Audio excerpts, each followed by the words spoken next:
Who you gonna call? Coon Busters. Get ready, y'all. See what these folk want you to not know.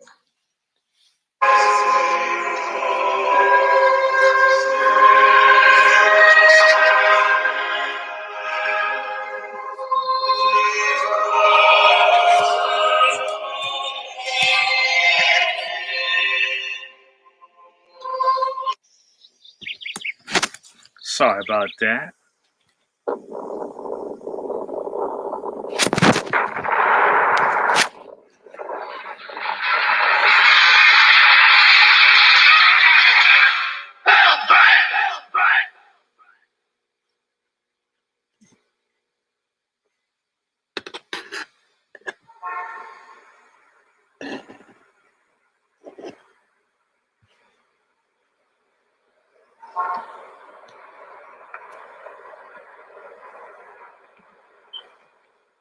White American boy. He looks like an all-American boy for sure.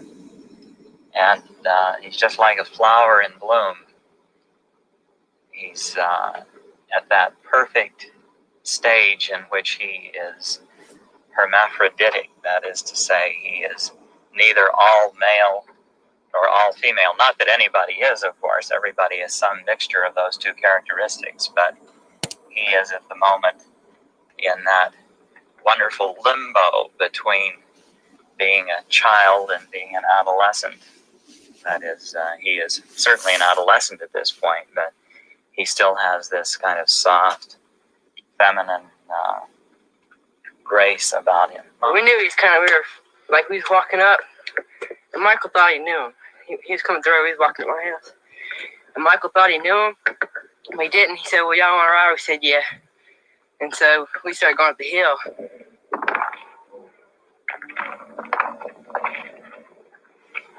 Mike was 12, I believe, and Anthony 13 when I was driving along the road in West Virginia, and Mike flagged me down to give them a ride. The wonderful thing about it was that there was no fuss at all. They both went out of their way to flirt in their own way with me, just with joyfulness. I mean, just to say, here's the play of life going on, and here is something that's not seen by others, but seen and appreciated by me and the people who are participating. We're having a little play together, a little game.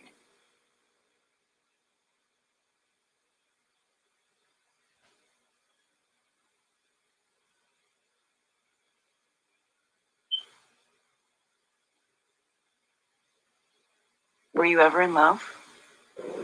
No, because I don't think, I've never felt that I would be free to express any feelings that I had towards anybody.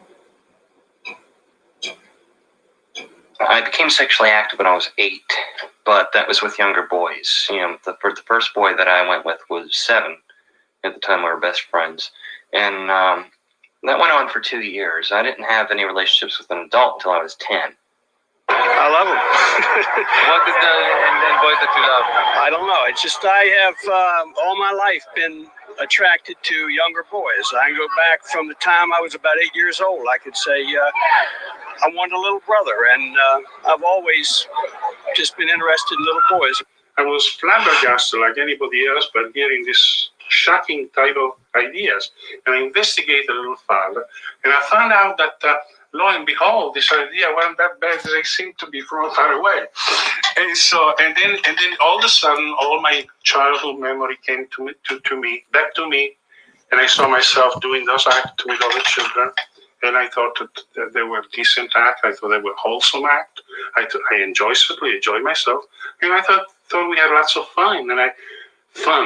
And I thought of those times with fondness. As far as what actually happened, I thought I was talking him into it, but later I discovered that he enjoyed it a lot more than I expected, because I had been convinced by people that kids that size aren't sexual. And myself, I really didn't have a lot of strong sexual feelings at 10. But this particular person enjoyed this quite a lot, it turned out. How did it go? Well, I knew he was gay. He was one of my karate instructors, and I just kind of came on to him, and I knew what I was doing. I was fully aware of what I was doing. But I was very attracted to him at the time. Do you feel you have the power in a relationship? Mm-hmm. Yeah, I felt very empowered by the relationship. I felt that I controlled the relationship. Which is a good thing for a kid, I think. Mm-hmm.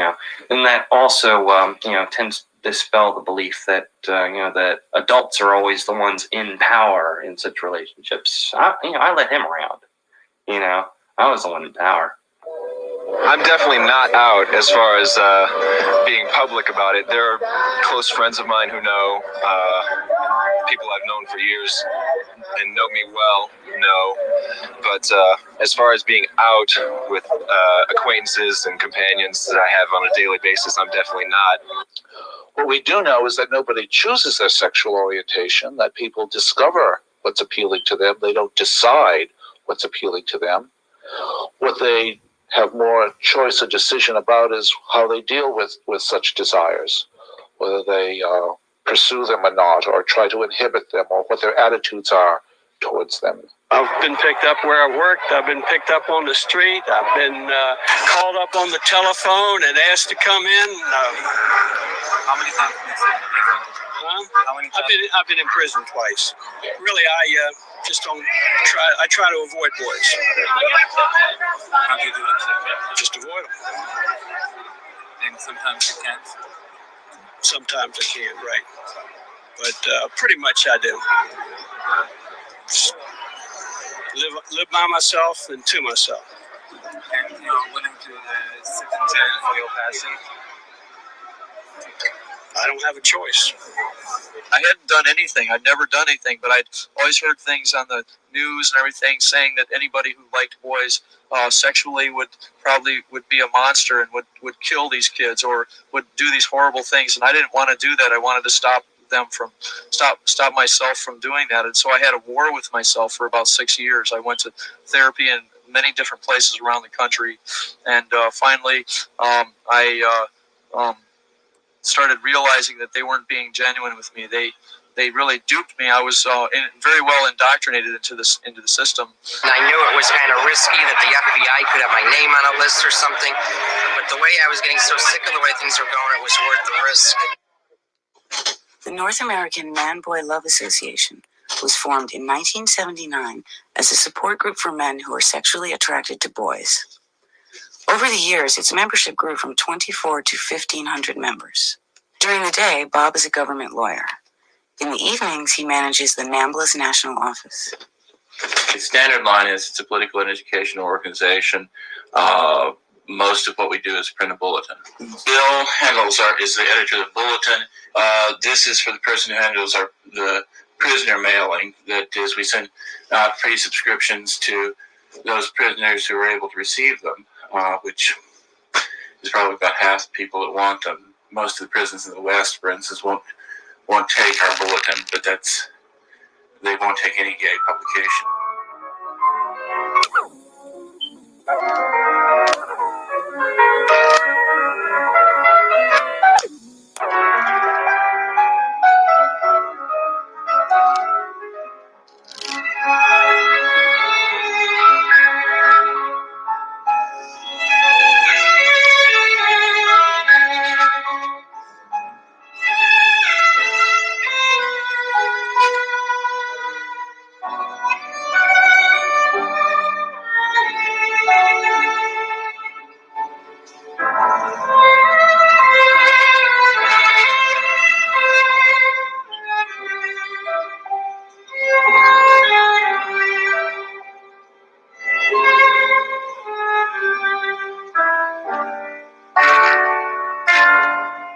I've substituted work with NAMBLA for actually seeking out relationships with boys or having relationships with boys. Being very active with NAMBLA and having sort of a public profile, it would be suicidal to actually have a sexual relationship, an illegal sexual relationship with a boy in this society right now. This is a person who's writing us for about the third time. He's either desperate or very, very pushy. Dear Nambo, I wrote your organization earlier this month requesting information on purchasing videotapes, magazines, and other materials, but all I got was political information, which is okay, but way too much, and information on novels, which would take 2 months before I'd even get them. I thought you wanted new members and supporters. I also thought Nambo was supposed to help us boy lovers to get what we couldn't get in other places, materials. We have a standard letter that we sent. Dear friend, please be advised that police and postal inspectors from this and other countries make a living by entrapping boy lovers who are desperate for the kind of materials you inquire about it, etc., etc. I mean, there's no other position we can take. It's difficult to know whether these inquirers are genuine or police agents or both. Probably there's a mixture, and a lot of them are just desperate and rather ignorant. Yeah, that's all right. I don't know if I could be able to do it with you. Peter. So many of the boys for whom they were then in prison came to visit the prisoner who had supposedly molested them as an expression of their affection for the person with whom they had a loving and consensual relationship. Thank you for taking that moral and beating it over the head into the opportunity to stage orgies has not yet occurred. And probably Nambo won't be around when it becomes possible to do so. This is the poet Allen Ginsberg. Sweet boy, give me your ass. Let me kiss your face, lick your neck, touch your lips, tongue, tickle tongue hair, nose to nose. Black question. Ever slept with a man before? In Europe, since the late 50s, support groups for pedophiles have been popping up to actively fight the age of consent laws. The Dutch have established the most liberal consent laws in the world. The official age of consent in the Netherlands is 16, yet adults are not prosecuted for engaging in sexual relations with a child above the age of 12, as long as the child's parents and a social worker approve.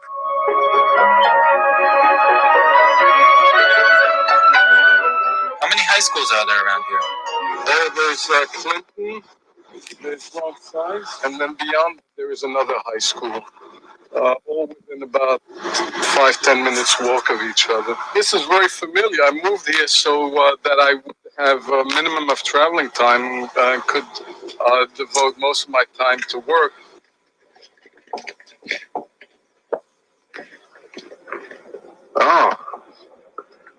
Oh, this brings back memories.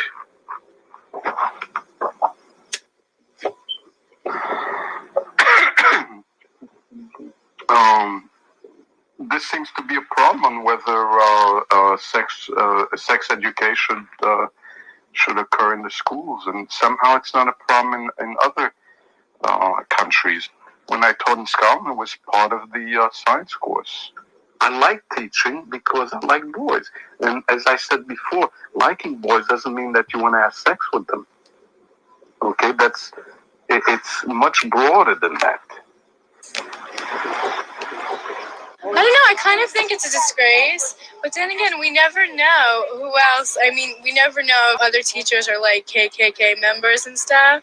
So, I mean, we don't know about their past, and just because we know about one, you know? So, I mean, I think it's his business, but still, it's kind of disgusting. He works in a school with kids, and he's like a child molester. But that's my opinion. Don't you think it's a matter of concern to parents that someone who teaches their children would spend hours with them every day believes that what we consider child molesting should be legalized? I'm busy. You're interrupting my routine. I'm going shopping. Thank you very much. News 4 has learned that the Board of Education, the Inspector General's office, and even a former principal here at the Bronx High School of Science have known about Meltzer's NAMBLA affiliation. Well, everybody shouldn't be teaching. Why not? Because he molested 12-year-olds. How do you know? They said it on TV. Parents that someone who teaches their children would spend hours with them every day believes that what we consider child molestation. If you cannot judge a person by what he does, when he does it, but only by his thoughts and by his private activities, then you can't hire anybody. There'll be no one left to do anything. Well, one can't be angry at that. One can only say that it's sad that at least the current society's mentality is such that this kind of argument works.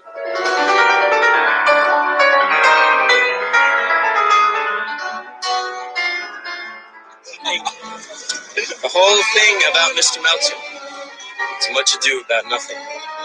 It's a load of crap. He didn't do anything. He's not an active pedophile as far as we know, and there's really no point in persecuting him for it. If he believes in a concept, then you can't persecute him for that. That's in your head. Then we might as well start persecuting everyone else, who has concepts we don't agree with.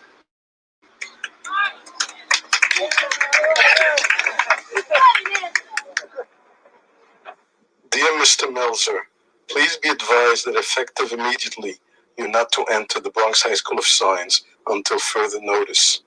Should you have any questions relative to these instructions,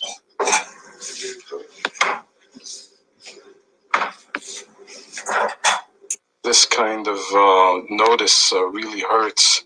And when I can look out my window and see the school, and it's like Moses looking across to the promised land.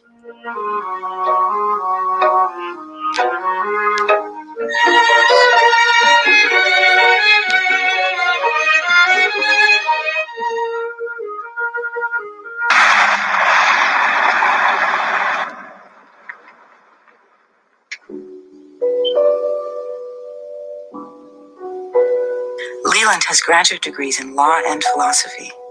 He's been a Mormon representative in Texas and a missionary in Hong Kong. In India, he photographed child pornography and was put in a California prison for 5 years.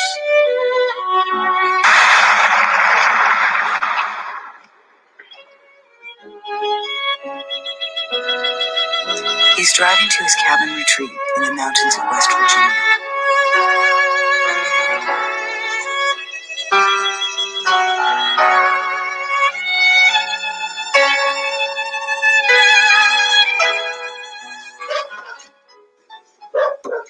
Rachel, can I give you a little of this? No, Just a little bit. No, keep them plenty up. What would you have for dinner, though? I mean, you better have some of this for your dinner, because we're... He was a special friend, made friends with everybody. This is He took me to get my apples at the orchard, and we went on down to see the canaries and then see the birds or the ducks. In general, there are lots of boys that precisely want to do that. That is what they want to do. They make her, and they simply do it. They don't. That is to give a blowjob. That's what to give head, as the saying goes. That's what they want to do, and they do it. That is, this boy simply did it in a magnificently gentle, tender sort of way, in which you could sense he was putting his whole heart and life into this experience. That is what was so exceptional about it, and it produced a remarkable sensation, and I may say a rather speedy climax, in spite of the fact that it was being done in such a gentle way. What is the fantasy? What thoughts come into your mind in such a time? Curiously, the most powerful feelings that are evoked are religious feelings. I want to sing praises to the Almighty for having created anything so beautiful, so spectacularly wonderful. This is what is going on in me. Anthony sat down next to me, and Leland was sitting there staring at Anthony. And that gave me the creeps. I mean, he was just staring, looking at him like he was a piece of meat, up and down, because Anthony just had a pair of shorts on. He kept making excuses to pull up his shirt and show me his belly in a highly flirtatious way to any ordinary boy lover such as myself, a very exciting and appealing way. Our 12-year-old boy went up and met him, and he shook his hand, and we didn't think anything of it, but Jacob had to pull his hand away before Leland released his grip. My feeling is that he was feeling Jacob out, to see if Jacob was accepting to that kind of behavior. He had picked up my son and a friend of his, and they were walking from my house to his friend's house, and he just picked them up, stopped, pulled over, asked them if they wanted a ride, and they accepted. He's asking us questions like all kinds of stupid questions, and every time we say something to him, he'd take out his paper and write it down. Mike on one occasion and Anthony on another flirted with me, I thought, in a very flagrant but wonderful way. By flagrant, I mean they made it completely obvious that they were flirting in a sexual way or talking in a sexual way because this was their nature, because they were having a good time, because they understood that someone appreciated this aspect of their life, of their being. This is so hard to talk about.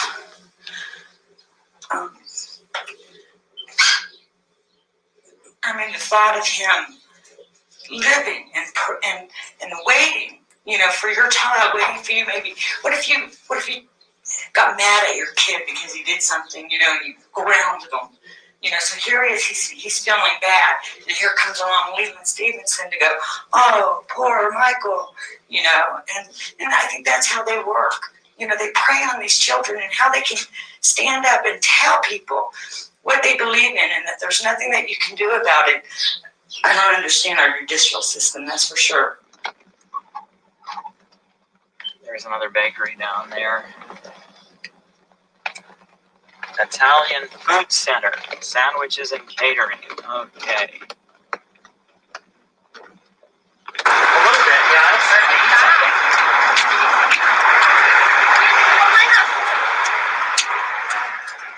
Well, there's, I don't see too much right now. Looks bakery-esque in there for sure. Come over here.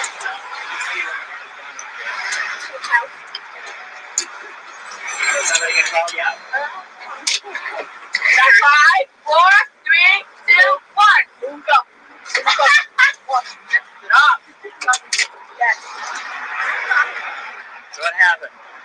What? Oh, you made the phone ring. Oh, well, let's see how you did that. Oh, jeez. You're just recording. No, you didn't do it. Oh, no. This again. 5, 4, 3, 2, 1, 0. Hey, not bad. You answer it. Hey, how can I get the secret? Dial 660. The next number is very on. Cool. 660, and what's the rest of it? The last 4 digits of that phone. Of that phone. 660 plus the last 4 digits of that phone, and that'll do it. Yeah, but you Very can't good. give anybody out. Oh, goodness, okay. You're not good to the phone. That'll be our secret then. No, that's on radio. He was so eager to tell me when his birthday was, and he was going to be 15 in less than a month on the 1st of December. And this is what life is about. This is what real life is about. I would say that he was in bloom, and that's it. The flower is responding to warmth. That is, I as a human being am bathing him in a certain kind of celestial warmth, and he feels that, and he responds to that, and he thinks, oh, how nice, how wonderful, and there's someone there who is appreciating what I am and who I am. So, with Jason, my first aim would be to get a feeling for his psychological space, which I may say I did. While I was talking to him, while I was with him, I was attempting to evaluate the degree to which he is neurotic. Most of the persons that I've worked with who have offended against children, I didn't feel did this with any kind of malicious intent at all. I think some of them didn't see this developing. They were drawn into the relationships in ways they didn't recognize themselves. I saw others who genuinely fell in love with the child. It was really a romantic attachment. I think few of them behave this way simply for sexual activity. I was walking along the beach on one occasion and met a boy in his early teens who was friendly, open, appealing, and who was very responsive to my friendship. That is, not only was his space open, he wanted it to be open. He wanted to share his life with me. So in the course of our friendship, we went on a camping trip arranged by him, in which the intent was to achieve intimacy. This was his idea. And in order to further this idea, he arranged that the sleeping bags would be zipped together so that there would be no barrier to the creation of this experience.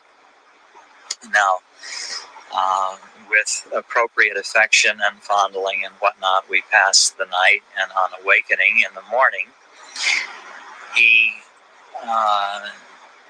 positioned himself in such a way that nature would take its course and he would experience within himself a part of the body of his friend. And so, laying as he did on his side and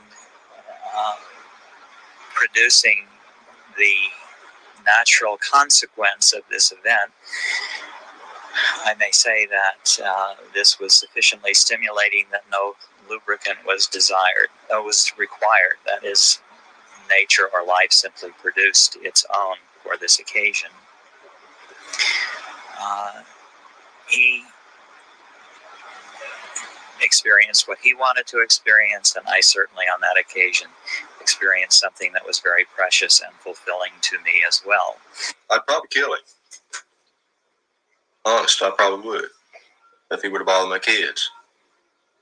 That's why one of the reasons I wanted him away from here, because he wouldn't seek any help to stop this problem that he has. And if he would have got hold of my kids, it wasn't any good to kill him or 100 of them then. So that's why I was trying to just kind of preventive medicine, you might say, to get him out of town now.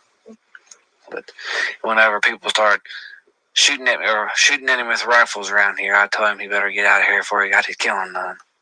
I had, of course, various kinds of threats of death. It seemed that the universe was saying it was time to move on, at least for a while. I'm eager to bring this back another day, another time. In ancient Greece, it was common for mature men to mentor young boys, teaching them the arts or philosophy, while also engaging in sexual activity with them. Sexual games between students and teachers were said to enhance the bond between them and thus facilitate learning. In Sparta, military tradition dictated that soldiers bring their young boy trainees to practice and battle. A soldier's courage was thought to be strengthened by his desire to defend his young lover and be a role model. Presents were given as rewards to the heroes of Sparta and Thebes. In Sicily, on Mount Eris, in the sanctuary of Aphrodite, boys served as prostitutes in the temples. In Delphi, boys were made to dance in front of Apollo's temple. The Romans, while generally disapproving of homosexuality, considered boys to be sexual beings. Nero, emperor of Rome between 54 and 68 AD, derived so much pleasure from his relationship with Sporos, a 12-year-old boy, that he married him in a public wedding. Following Nero's suicide in 68 AD, Otho inherited the throne as well as the boy. Like the warriors of Sparta and Thebes, samurai warriors traveled and fought with their young apprentices. The young boys would learn the arts of sword fighting, horseback riding, and lovemaking. As late as the 1940s, the Itoro, Sambia, and Kaluli tribes of New Guinea practiced sex with children as a part of the traditional coming-of-age ceremony. Tribal elders were required to insert their semen into the youth's body. Semen was considered more potent than mother's milk and believed to enhance masculinity.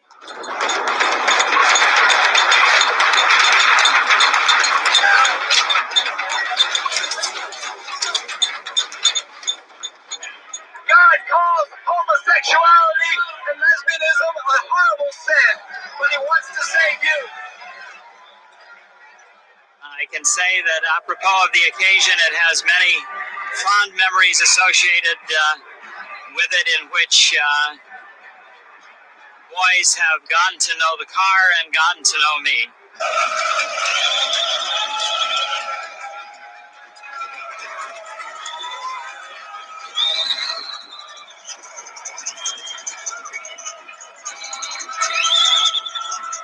We're happy to be here. We feel that historically we are part of this movement for liberation.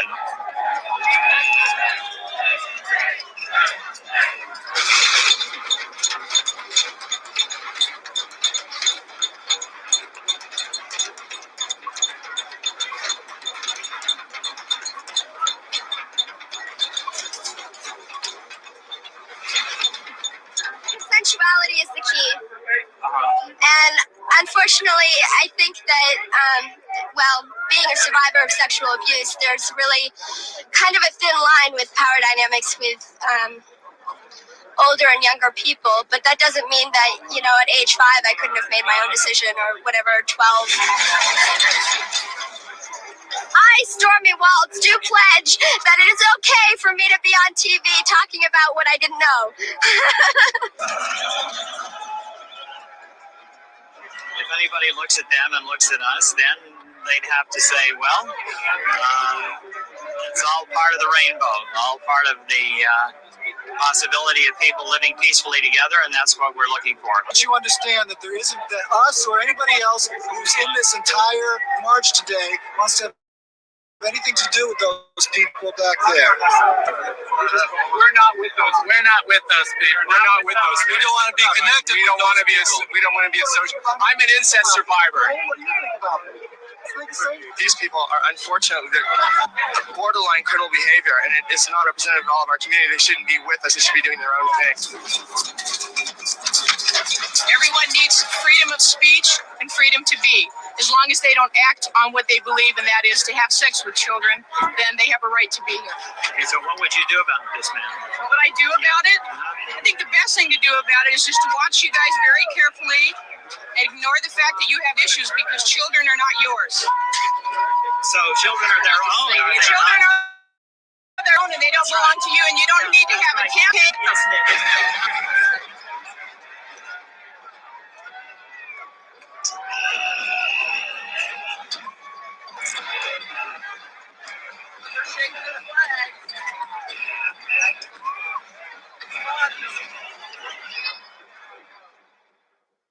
Business comes first. Yeah.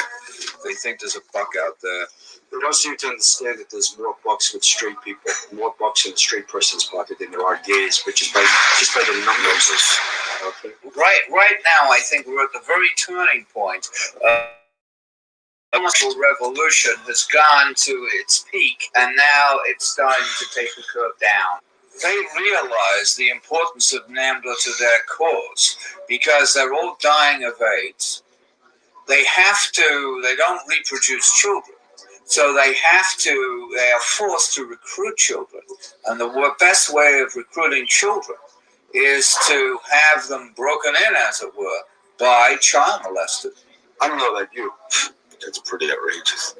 But when I was growing up, if there was any adult, talking to a young child, or having sex with him, the person wouldn't be in the neighborhood anymore. Right.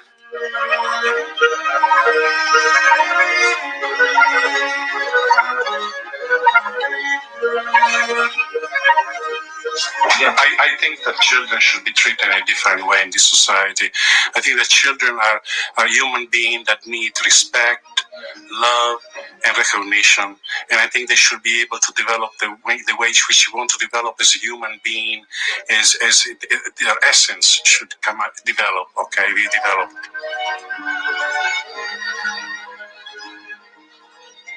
How do I make myself attractive to boys? Okay, I answered it by being yourself. You don't have to make yourself attractive to boys. You are just what you are, and boys react to you as another person would, and it's personal. It's nothing to do with age. It's nothing to do with you being attractive, trying to be attractive. Where are the boys? Boys are everywhere. There's not one single place. There's the mall, the supermarket, the street, the sports event. You just have to be friends with boys. You don't have to think about sex even. Just think about friendship, okay? If sex will come, fine. If it doesn't will come, then you remain friend, okay?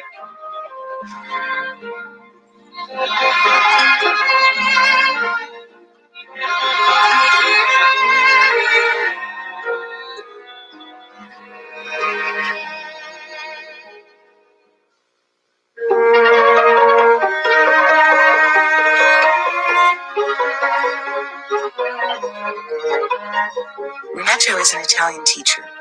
On his free time, he likes to paint.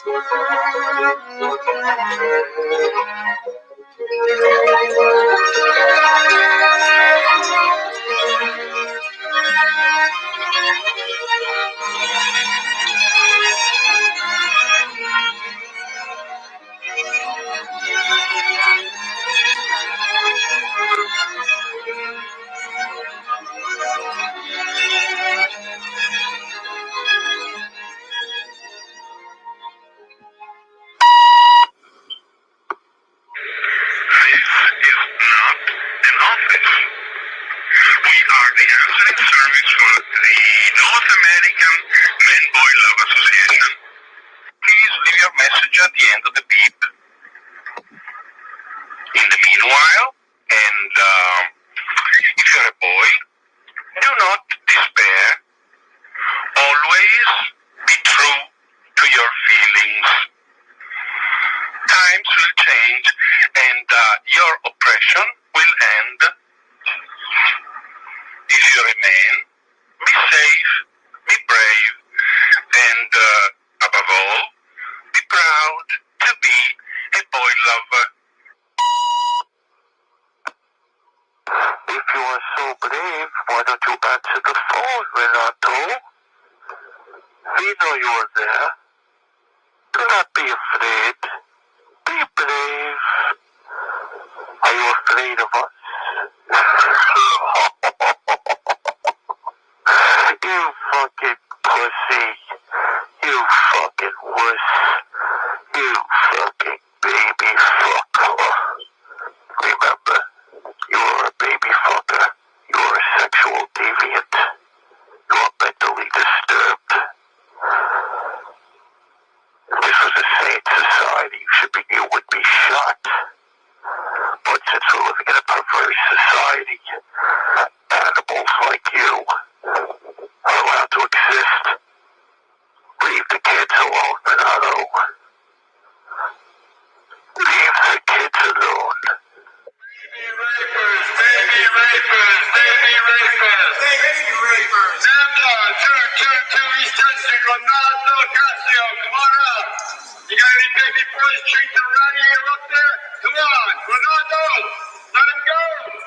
Ronaldo, come on out, let's check those babies. I've never been a child molester in my life. I've never been arrested, trialed, or even indicted for any kind of crime. Not only sexual, but even parking. Correct, parking the car. I've never been in any trouble with the law. And this is slanderous things that I found home. When I came home, I found it. And it's, I'm not a child molester. I've never been a child molester. I will never be a child molester.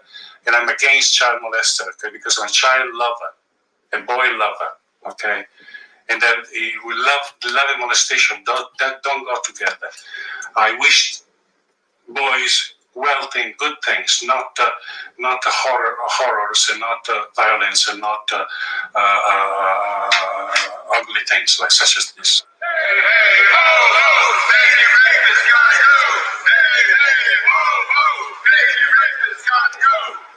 You see, my attitude is, I saw them as very pathetic, very sad when they came out of their meeting June 6th. And we have photos of them, and they were shamed.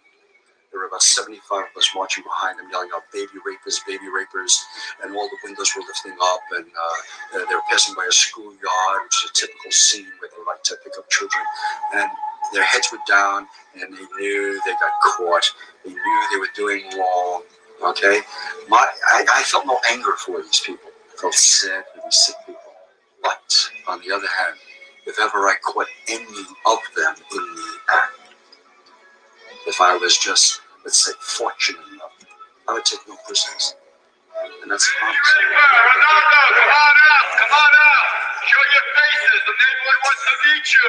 We're going to have a block party. Come on out, baby raper. Ronaldo, come on out. It's right to ask to an heterosexual man, what does he find attractive in a woman? Or it's like saying somebody, I like shortcake, strawberry shortcake. Why do you like a strawberry shortcake instead of an apple pie? It's very difficult. I don't know. I would try by saying that the freshness of their mind, the nimbleness of their bodies, the way in which they move, they act, the gracefulness of them.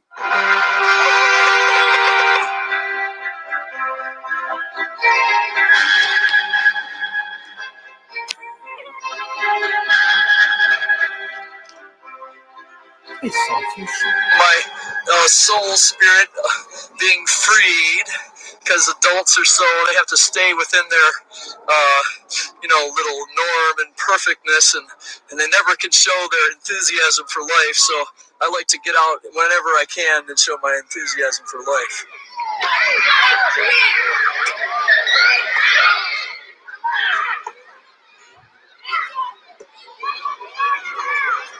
I don't really want to go over to the playground, because there's a lot of people there, a lot of mothers. All they need is one reason to say that if I touch this, if I don't even touch a kid, they can say that I touched this kid, and then I go to jail, I get arrested. So it's like, pure bullshit. I don't want to be around kids at all. That's the way it has to be. Happy boy. He's probably thinking about the erection that I'm getting right now. But it's he's not thinking about it, but he knows that it's going on, or maybe he's getting one. I don't know, something like that. Chuck is an artist. He feels there needs to be an alternative to NAMBLA's methods of doing things. What does that look like down there? Where? Is this an illegal drawing or what? Oh my God. I'm drawing an illegal drawing. Oh no. Take a good close look there now. What is that down there? Oh my God. The horrid genitals. But they have a personality.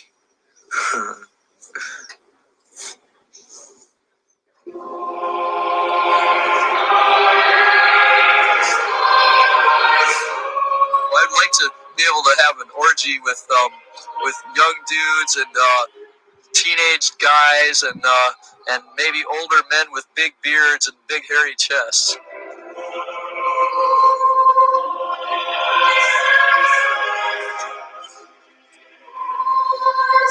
Maybe they'll find it today or tomorrow, or maybe they'll find it 10 years from now.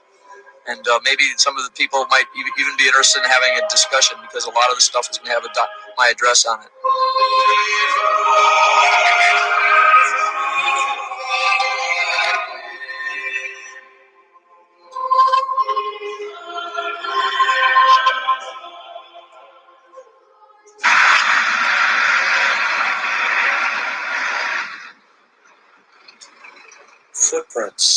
Footprints. I spy them there. I see them here, taking interest In those smallish, those I step in with care. Those smallish ones, the tracks of boys. Those footprints, like painted fingerprints. I step in, enjoy! Each time stepping, almost touch.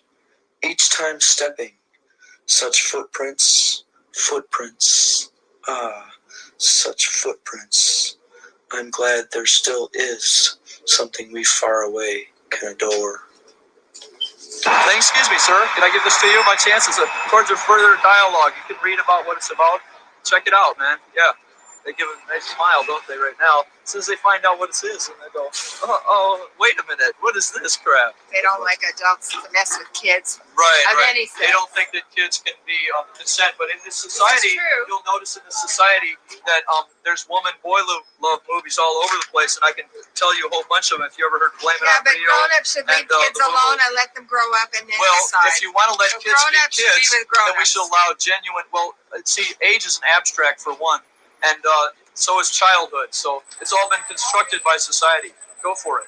I love to just be with people and share life with people, and sexuality comes along as that comes along. But with kids, it doesn't come along in this country. I'll never break the sex hysteria laws because I will fight. I want to fight and stand up to the hysteria and do what I can in my life. If my life is short, I still want to be able to stand up and do what I feel is in my heart to do. Why isn't the manhood of movies on a lot of the society? I wonder. WNBC about putting manhood down. They got all the power. An organization that advocates the sexual molestation of young boys. John Miller's here with details. From this nondescript building, NAMBLA runs its listed telephone number and some of its mailing. On a Saturday in November, we watched as boxes and boxes of literature were loaded in. The audience were calling, and in the majority actually were supportive. And some of them were also kids, four or five different kids for 14, 15, 16 years of age, call in and express themselves. I didn't know at the beginning, I didn't know they were that young, but they expressed themselves with a way of saying that young people have, like, old man, things like that. And, when you're talking with the kids, and I would ask the age. So I'm 14. Okay, good. And I think you are great. I think I like you, the show. And keep up, man. Keep up. Don't let them scare you. Wednesday, 8:58 p.m. You fucking baby fucking motherfucker. Your mother was a whore. You know your father was? A fucking pimp. You low-life son of a fucking cunt-licking bastard. You low-life prick, you kike. You wait till the fucking parade. You're gonna put a bullet in your fucking head. You cock-sucking baby fucker. Die of AIDS, baby fucker. Die of fucking AIDS. You fucking low-life son of a fucking cunt-licking whore. My personal belief is everyone should have a belief worth dying for. If you don't have a belief worth dying for, then you don't believe in anything. And as far as I'm concerned, you're a coward, and I don't want you around it. And I really feel that most parents without hesitation will fight and die for their children. And when push comes to shove, homosexuals will get tired of it. There'll be no incentive for someone else's children. I just want to be able to walk down Fifth Avenue, okay, and see adults and children mingle together and go into a theater, go to a restaurant. I like to see children like they do in Egypt or another country. People want to think of every pedophile as being like a Jeffrey Dahmer or John Wayne Gacy, and we're not. I mean, those are a few sick individuals that you see, on television, on the news, or whatever. But I mean, there's far less of them than there are, guys that are out there, hurting women. I'm sort of a borderline egomaniac, you might say. I've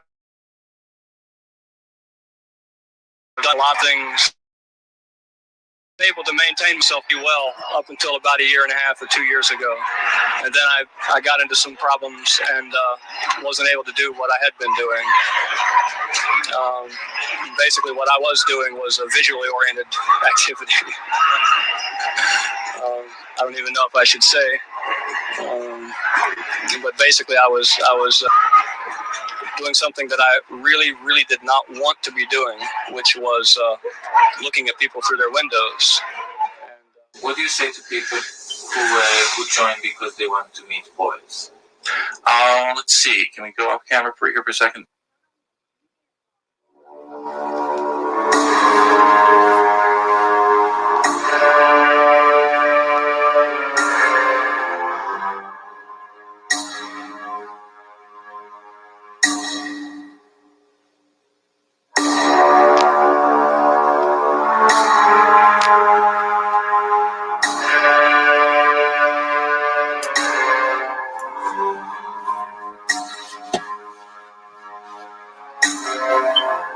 Hold on, folks. You better buckle your seatbelt. If anybody is watching this film and they think to themselves that they have control of things because currently sex is suppressed and held to be dark and dreary and worthy of being suppressed, sorry, your day is over. You might not understand it, but I can tell you it's over, and the signs are present here and now. What's happened is that this sexophobia, this negativity, this hysteria, this witch hunt dealing with young people expressing their sexuality has been tightened down. It has been screwed so tightly that I can tell you something, young people, it's about to break. And when it breaks, it's going to break suddenly. Years have been involved.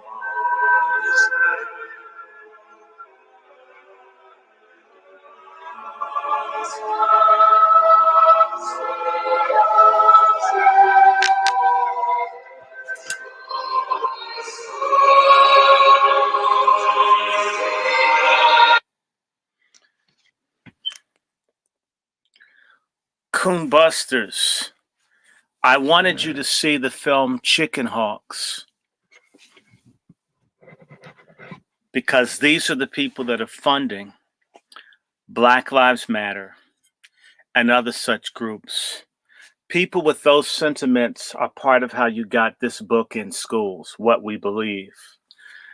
These people work in high tech. What you need to know is that it took me a half an hour to get the stream working. All of a sudden, when I mentioned some of what I was going to do in the description, my computer stopped working. The screen went to black. Nothing would function. I had to keep resetting my computer. I've used Stream quite a few times. I've never had a problem prior to now because people are listening. I want to explain to you that there is a thing called the Gay Manifesto by Michael Swift. I'll put the name up. And I'm going to read the Gay Manifesto to you. It isn't my opinion. It isn't my judgment. It isn't me picking on anyone. This isn't me finding this. This was put in the United States Congressional Record. And I want to read it to you so you can hear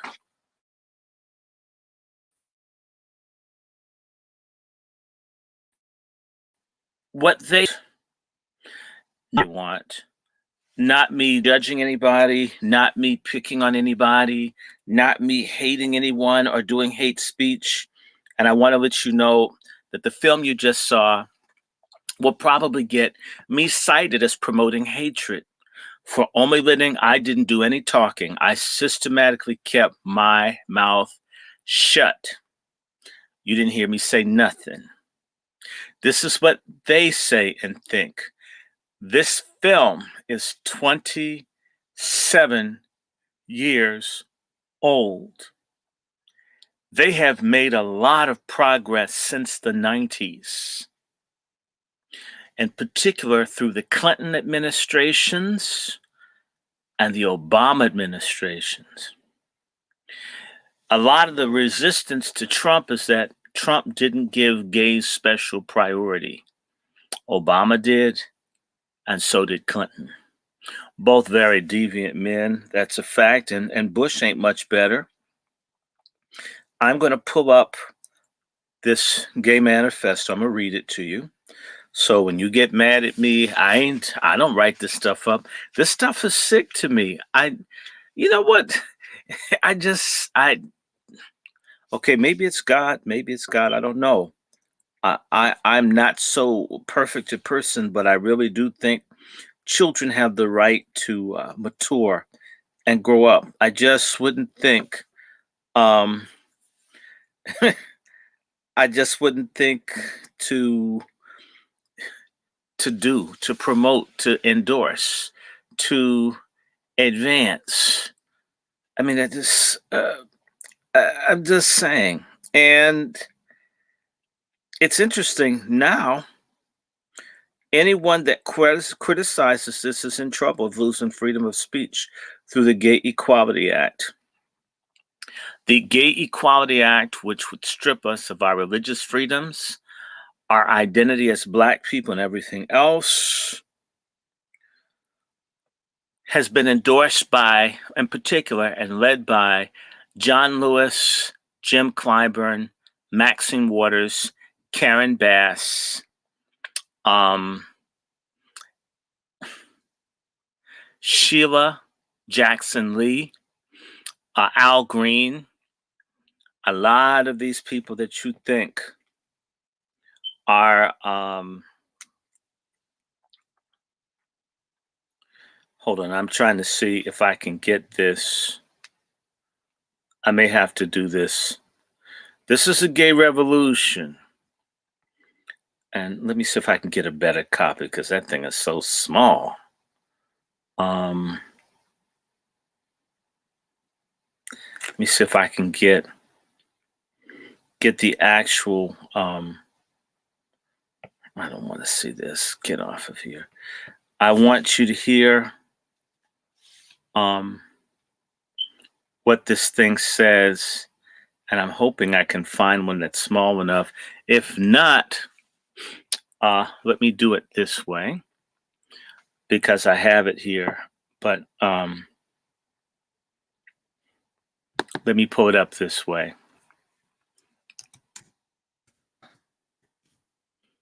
And what I'll do is I'll make a document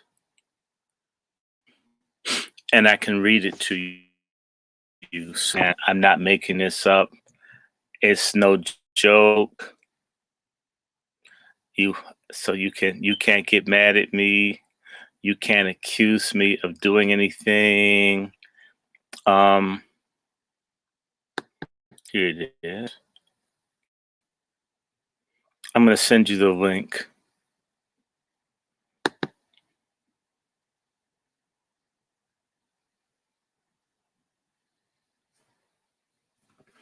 Let me see if I've got. I'm going to send this, and I'm going to put the link up so you can see it. You can find it all over. I just want you to see this, and I hope that they let me share this, and it doesn't tell me it's spam. It's swirling around. Okay, here we go. Well, let me send it. I just sent you the link. Now let me read this to you. This was written in 1987.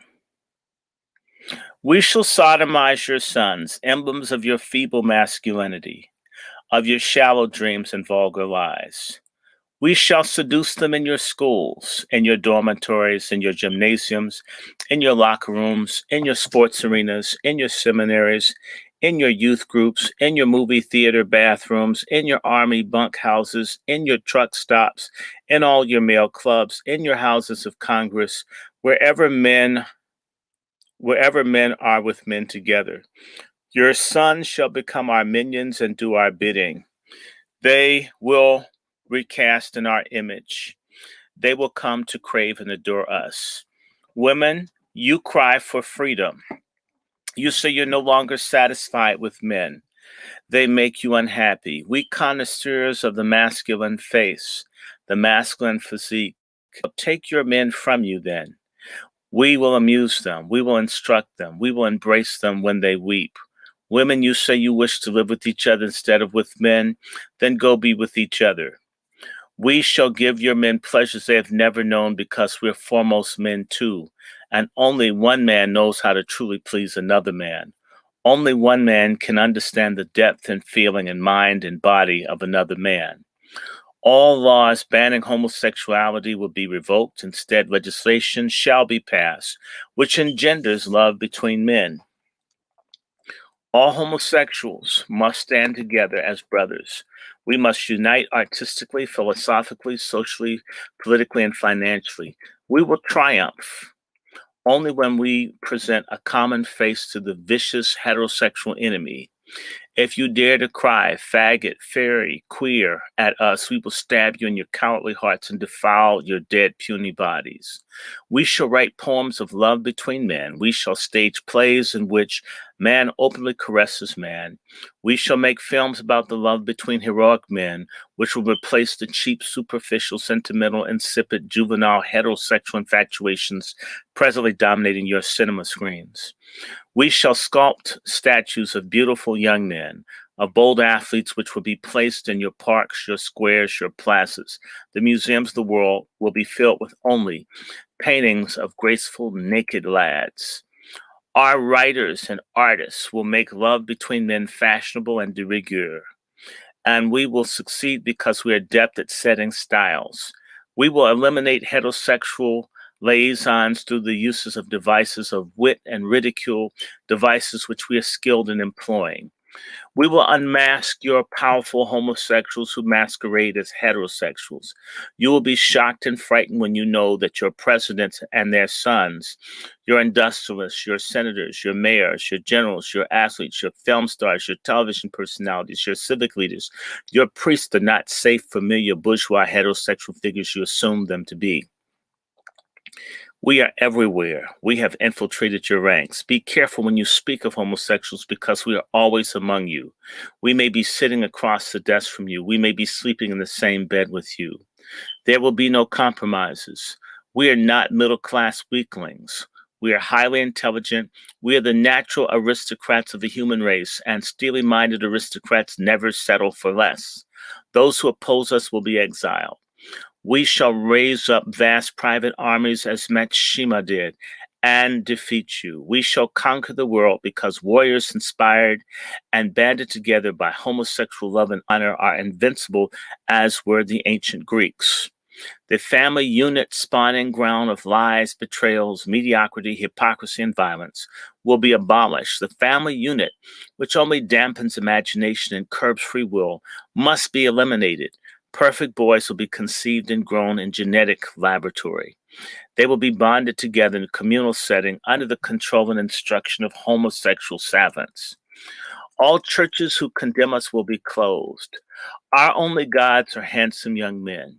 We adhere to a cult of beauty, moral, and aesthetic. All the ugly and vulgar and banal will be annihilated. Since we are alienated from the middle-class heterosexual conventions, we are free to live our lives according to the dictates of pure imagination. For us, too much is not enough. The exquisite society to emerge will be governed by an elite comprised of gay poets. One of the major requirements for the position of power in the new society of homoeroticism will be indulgence in Greek passion. Any man contaminated with heterosexual lust will be automatically barred from a position of influence. All males who insist on remaining stupidly heterosexual will be tried in homosexual courts of justice and will become invisible men.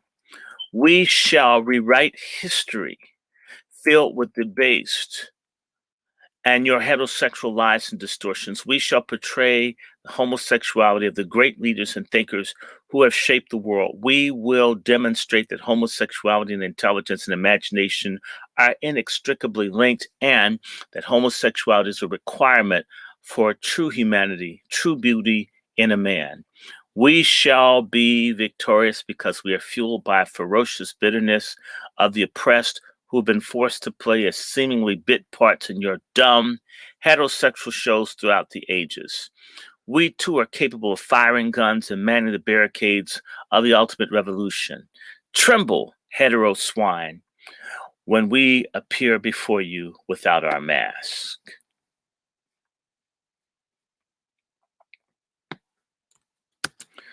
So they say.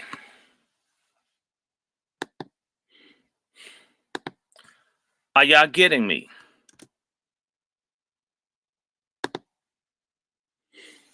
I just posted it for you. This is what Black Lives Matter is backed by. The man told you they want to screw everybody. This is what they're saying. Not me. I don't know. I would like for people to not be in these things. Part of getting the kids into school are materials like this. This isn't the only one. I found others.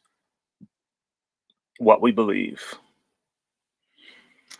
I'm going to post, if you'd like, I'll post one more film for you.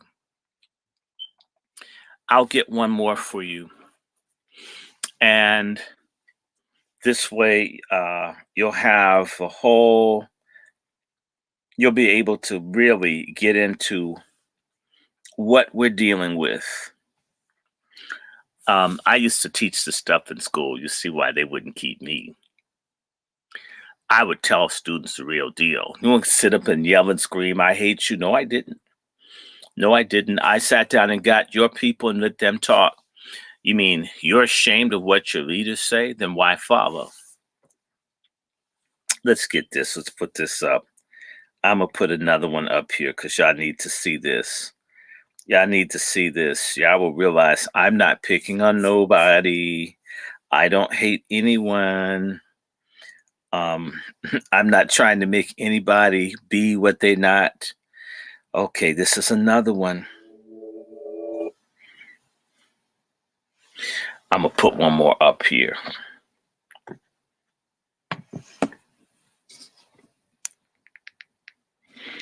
Yeah, I think I won't. I'll whip this thing up here. Here we go. We'll do it again.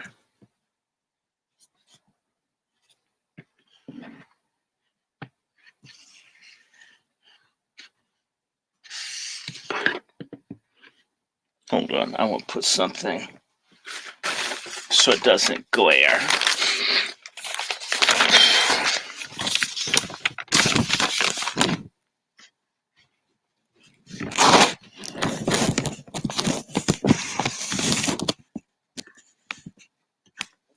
Okay.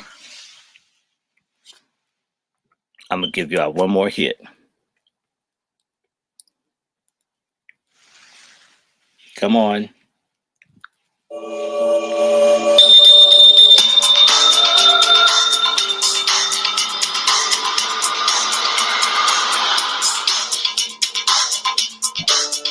Black Lives Matter.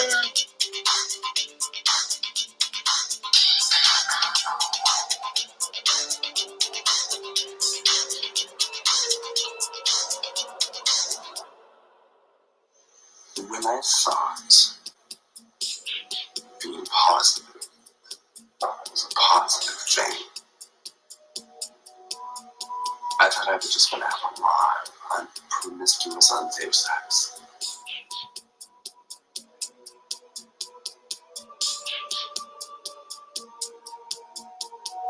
I didn't know it was going to change so fast. No one told me. Black Lives Matter. The gift pulls you in because it seems like it's like the biggest box of the whole room of presents. It's got the best bow, it's got the best ribbon, and it looks like the biggest and the funnest. And you open it up, and it's just like a ball of nothing, and it just sucks all the life from you. Give me the gift. Then I don't have to worry about it no more. I have one friend who is always like, I want to be like all you guys. You know, you all have it, and I don't. What's wrong with me? You know, I want to go out there and get it. They want to be in the in crowd. It definitely is not a gift to get it. I would definitely be gifted if I didn't have it. I have no desire to give this gift to anybody. Some people have even said I'll give you your data.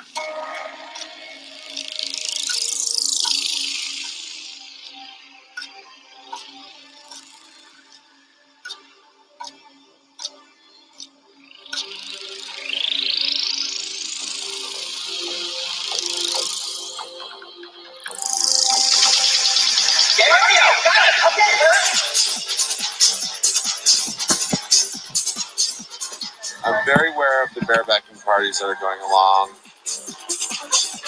I'm disgusted by them. It's like the silent killer because no one talks about it. No one asks me if I'm positive or not. No one cares. Just because they're positive and I'm positive doesn't mean you can have unprotected sex.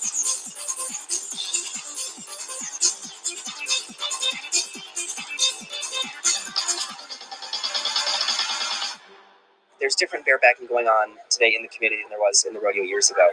Barebacking basically is having unprotected sex, which is right up there with sticking a bullet, sticking a loaded gun in your mouth. It's a little insane. I have never heard of bug chasing. I have heard of bug chasing. I didn't know the bug. I have heard of bug chasing on the internet.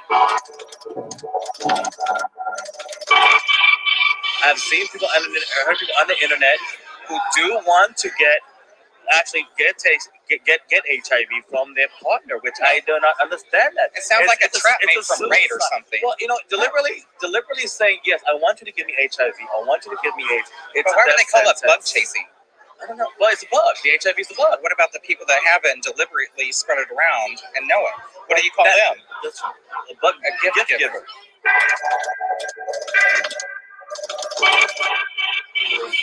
And there are people that way. There are people who are evil. Bitter, I never thought of it that way. Bitter, table for one. It is wrong, but again, like I'm saying, then I'm being a two-face since I do have unsafe sex. Yeah, 80% of the time. A gift giver and a bug chaser.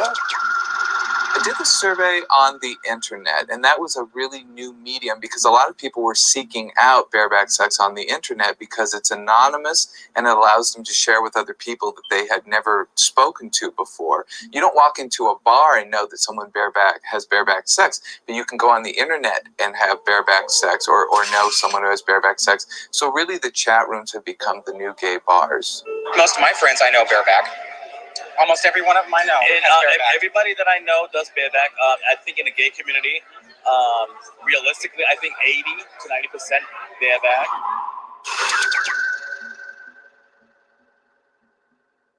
You're in my dungeon. Talking about barebacking, we started bareback parties a couple years ago. It was just a group of friends is all it was. And I suppose the first one had maybe 15 guys. Phil, my partner, and I have been together for 9 years now. And about 2 years ago, we started having sex parties. They're all positive. We all knew the situation. Those friends went and told other friends, and they would call to see if they could get invited to the next party. And when was it? We didn't have anything scheduled. So we started scheduling them once a month. The internet has become a meeting ground of people who have all types of sex, and there are even meeting places for people who have parties associated with bareback sex, parties who advertise themselves as solely for men who are negative, parties that advertise themselves as for men who are solely positive, people who have both negative and some people positive going to the party. The last party we had here in the dungeon, we had 167 guys that were here. We probably turned down 50 or 60.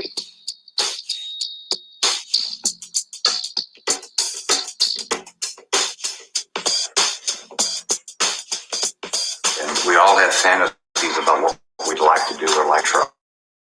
And most of the time in our lives, I don't think we really can. And guys come here and they can.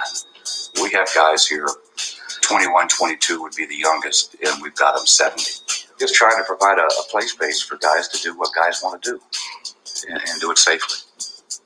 Most of us think we're already infected, so what do we have to lose? We can't get HIV again, And we get guides here from the various AIDS organizations that are volunteers or employed by them. And they're not using condoms. There are also the conversion parties that happen where people advertise to become infected. For many, the virus has become eroticized because they actually see the virus as something special, where it used to be something very negative. It's now something that defines them or makes them different and allows them to participate in forms of sex that they otherwise could not participate in for fear of getting the virus. How do I feel if people convert here? Well, I'd probably feel real bad about it, but it's not something that I'm aware of.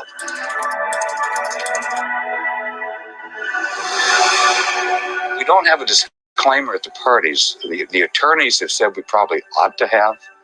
But what we tell the guys is that you just have to assume that everybody here at the party is positive, and therefore you need to act responsibly or accordingly to your particular situation. But we're not going to have a sex party and then ask guys to sign, legal documents before they can get in the door. That kind of ruins the mood. The fantasy isn't that either you're going to kill this guy or that you're going to be killed by this guy.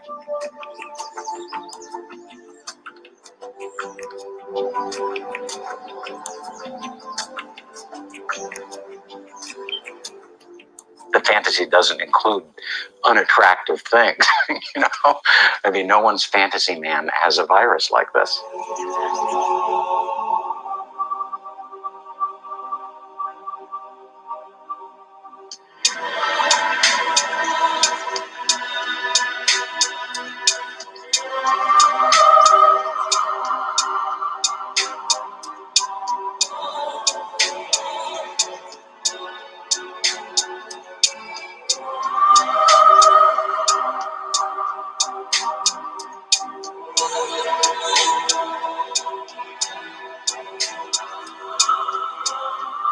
The message is so muddled at this point that I think it's fair to say we're just not even doing prevention.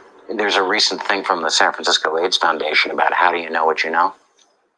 Well, what does that mean? How do you know that you're really negative? How do you know that your partner's really negative? What are they talking about there?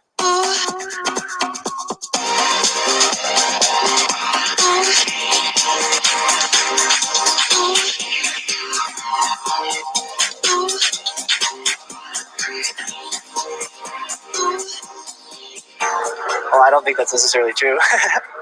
As someone that would tell you that if they're negative or not, I think for the most part they probably would if you asked, but I don't think a lot of people ask, and so I don't think you're going to get an answer either way at that point. But there obviously would be people that would lie. People do lie at different times, so I think people would lie about it. Yeah. I mean, it's pretty transparent in some ways, but I also hear horror stories about people who are practicing unsafe sex. No. Yes, I have. And I totally trusted the person. Like the ad says, it wasn't, I'm pretty sure he's safe, but I knew for a fact, for many reasons, knowing the person's history, through other people. So it wasn't just a first-hand count or a one-night, whatever. Even for me, I'm always going to have sex with a condom. Unless I'm specifically with someone like married or together or that kind of thing. And otherwise, it's not going to be an issue. And I don't care if I've known them my whole life. For some reason, we hook up. I'm still going to use a condom because I don't know. He might not know. So Absolutely monogamous. Absolutely, 100%. There's a lot of pretty boys out there, but if you can't get what's inside and underneath, what is there? I had a friend who was 18, straight out of high school. First time he ever had sex, and he got HIV. He tested positive for it. He had sex one time. Unprotected. To someone he thought he loved.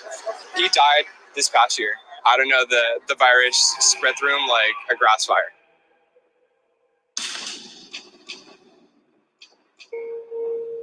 A 24-year-old friend of mine called me, and he was in tears because he had just tested positive. And I did all the politically correct things. I was compassionate and supportive. I said, "You're not going to die anytime soon." I hung up the phone, and I'm sorry, but the first thing that went through my mind was, "You dumb ass." He loved me so much, there was no way I was going to get AIDS. The longer we were into the relationship, the more fearful he got. I had a niece, she was about 11 years old, and I remember going up to her and going to kiss her, and she turned her cheek to me. I watched him die. Oh, it took 18 months. How could you be so stupid in these days? Everything that's out there, it's just stupid. To be testing positive today, there's no reason for it. I mean, there are reasons. Low self-esteem. It's glamorization of AIDS. It's because of a misperception of AIDS. They're living longer. You know, we're living longer, and we don't have the outside obvious signs of it. We're faking it. We're getting real good at faking it, but we're dying inside.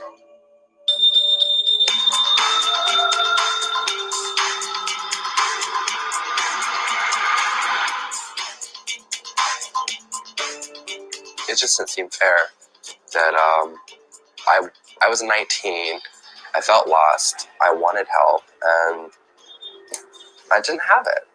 If someone came to the party and wanted to use condoms, they were almost, it was a stigma.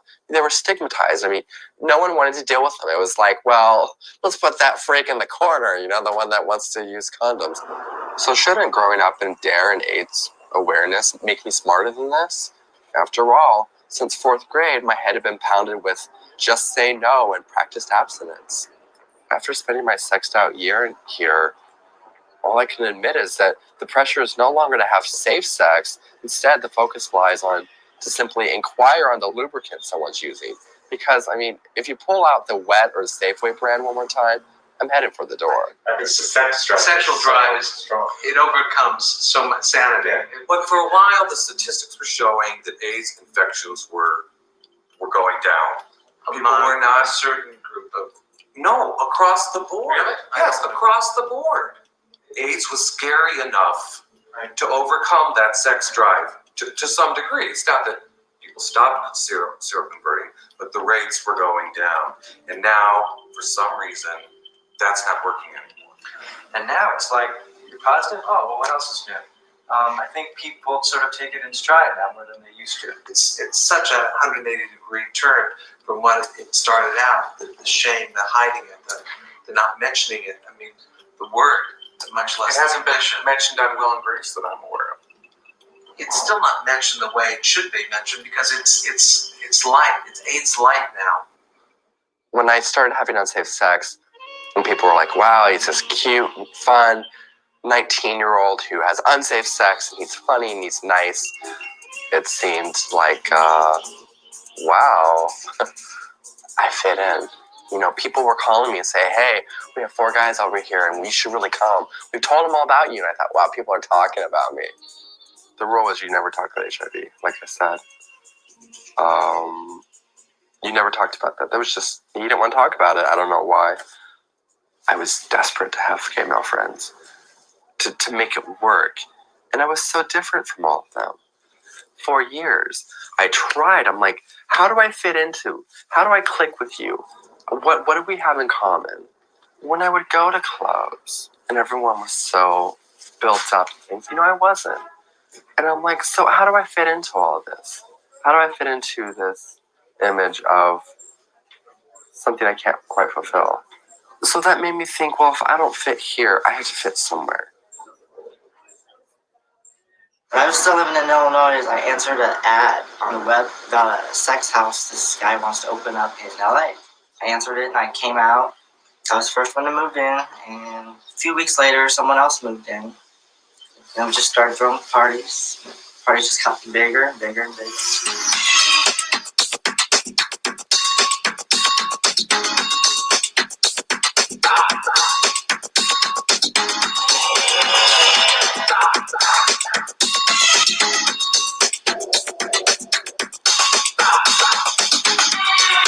The LA Sex House was 99% bareback.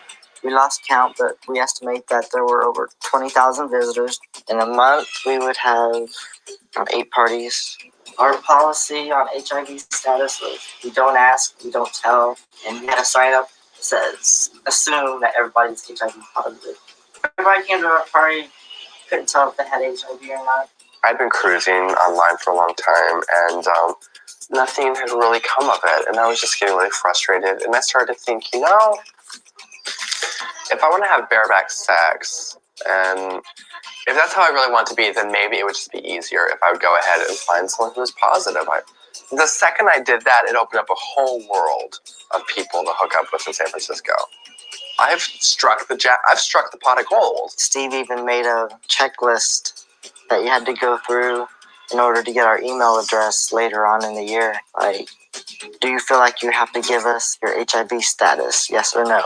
And if they said yes, then they could not get the email address for like 5 hours.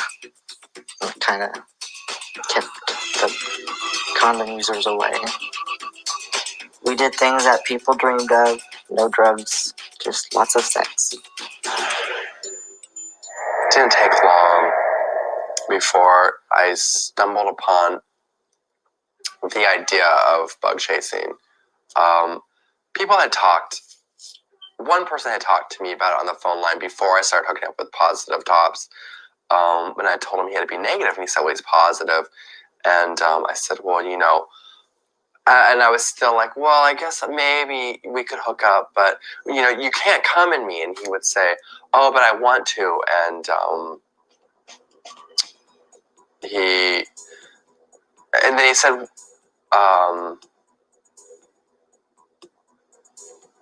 sorry, it's hard. He would say, well, what,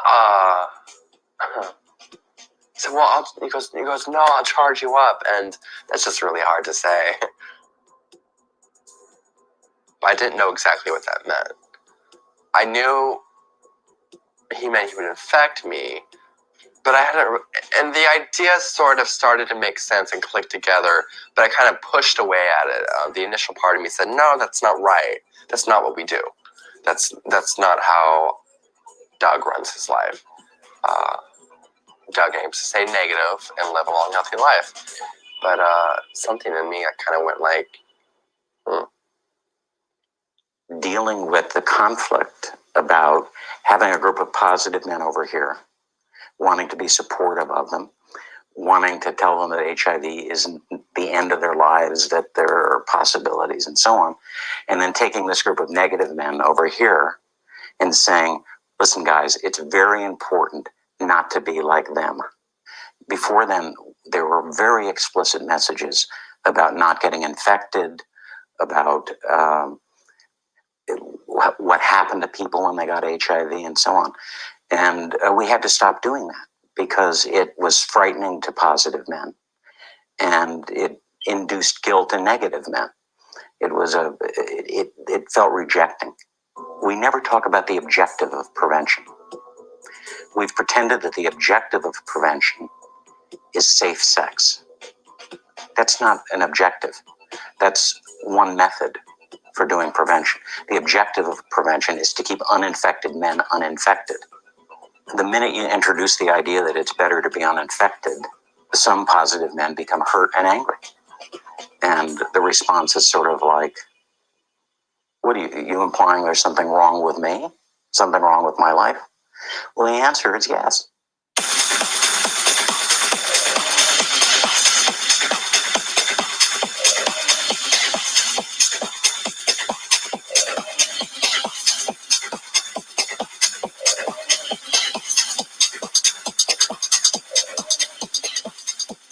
The guy who said he wanted to charge me up,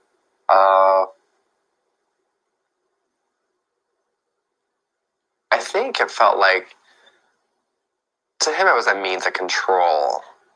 Like, here's this 19-year-old kid who's healthy, and he could take that away from me.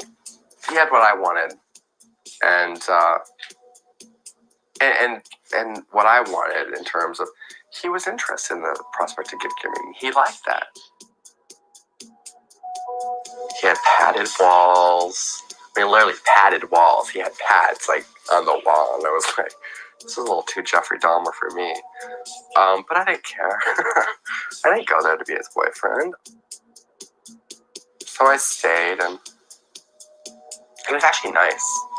So that was that. We had sex. I mean, You know, no blood, no guts.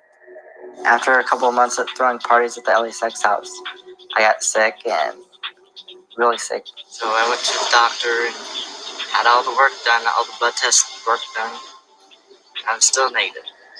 Decided to go ahead and throw a conversion party to become HIV positive. Bug chaser looking for 10 to 15 pause guys for my conversion party this Friday night. I'm scared of not knowing I'm HIV positive than knowing. I'd rather know. It's just not worth getting yourself all worked up over. If you're going to bareback and you're going to get it, you're going to get it anyways. Why not have fun? I put an ad on Bareback Jack. They call a conversion party Bareback Sex Party. About 10, 15 guys have replied to it. Really hot guys, too. Only positive people allowed at my party, dude. Give me their pause loads and leave. Hopefully get the gift so I don't have to worry about HIV anymore. I hate condoms, man. Give me the gift. I'm a bug chaser. I want to get the bug this weekend. No, I'm not afraid of AIDS. None of us chose this virus. Yeah. And these people are choosing it. And to call it a gift just goes Right. Yeah. Do you know what I just thought about? What if the kids that are negative that go to these things, they feel like maybe it's just inevitable they're going to get it, so why not Oh, absolutely. make a party out of it? Absolutely. That's what their They mindset is. see no other option that eventually they will get it. So But why they not? also don't know what reality is. No, They're not seeing it. And I don't blame them for being tired and worried about it. But you know what? Get the fuck over it. Okay? Sorry. But you know, you gotta worry about nuclear war, you gotta worry about terrorism, you gotta worry about AIDS. And I'm sorry if you're tired of it. I'm tired of worrying about when my heart's gonna stop.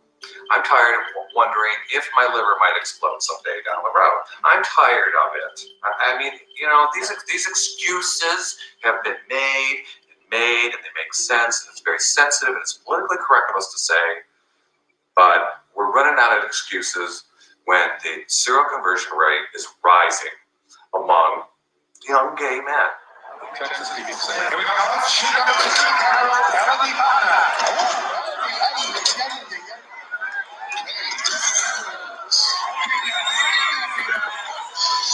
Planning a birthday party at Palm Springs, August 4th, Saturday. And there'll be about 100 guys there. It's all barebacking. If you are positive and you don't use rubbers and you don't use protected sex, you will be infected with another person's virus. People know that it's not really a death sentence anymore, and there'll be a cure soon. I've known 3 people that have died because they had another partner that was HIV positive, and they decided, well, we're both positive, we can go ahead and have unprotected sex. One virus combined with the other virus together killed them.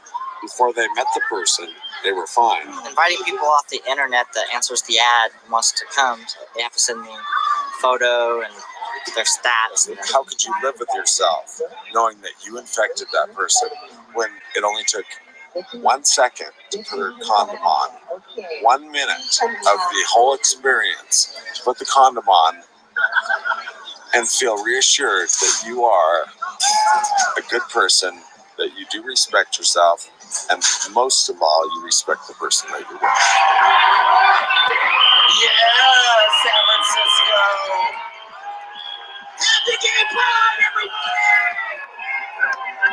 everybody! We now have generations who were virtually unconscious and became conscious in an era of HIV. You come to San Francisco to be gay, and HIV is just part of the scene. It's part of what it's about. You go to the Gay Pride Parade, I mean, it's all about AIDS. You know, what were the floats about before the epidemic? You know, no one can remember. It's the AIDS Health Project, San Francisco AIDS Foundation, Shanti Project. These floats are all from the 75 agencies that address people with HIV and AIDS. There's a lot of entanglement, it's a very destructive one.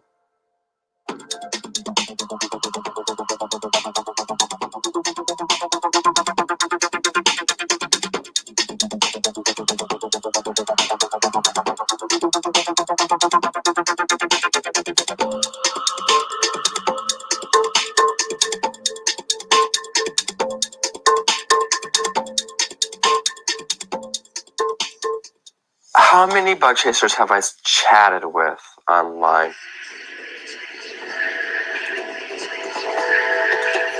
Probably, we're talking anywhere 50 to 60 people.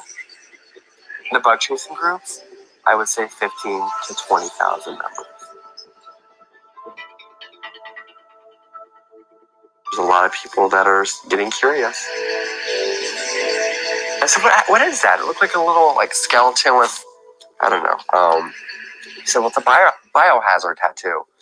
And I was like, okay, are you chemically altered? And he was like, well, yeah, in a big way. And he said a lot of people look for that. And they put it just above their stomach, like above the underwear line, maybe even below sometimes, so it's not real obvious. And it lets people know he's HIV positive, biohazard, HIV positive. They want to just not have to ever have to discuss it. I saw people with HIV negative, and then I saw people with HIV positive. The negative looks for the guys with the positives, and vice versa. And then after that, after the guy converts, he gets the positive. He gets the line drawn through the negative. Somewhere there's a fabulous 45-year-old guy who has stayed negative all these years. I don't know him. I haven't met him. Well, why isn't he an icon? Campaign. Yeah. Why isn't he on a poster? The thing is, I don't know if there is that man out there. He's out there. He's out there, and we need to find him. He is out there. All right. He's not a prude. He's not an ugly nerd who spends his life in the library. He's a vital, alive, gay man who cares about himself, and he has stayed HIV negative. How? He has practiced. I'd love to hear his story, but we don't hear his You think story. there's someone out there who's practiced safe sex completely? Maybe the reason that this person who's been HIV negative all these years is not a virgin is because it's really not okay for him to say, I'm HIV negative. You guys aren't. You guys might or might not be, but I'm HIV negative. That's not cool. Wait, yeah, in our culture, that's so insensitive. How could you throw AIDS in our faces? When I've been into someone over 30 that isn't positive, I'm impressed. That's why we need to elevate these people who are HIV negative. They need to get out there. They're the ones who need to be talking. We need to. They are the ones who need to be glamorized. When I went to get tested last time in March 2000, I was expecting a positive reading, and it was. The feeling, say I was relieved that I finally got it. And I don't have to worry about, do I have it? And if so, do I need to be careful? Not anymore. Happy. Relieved. I can breathe again.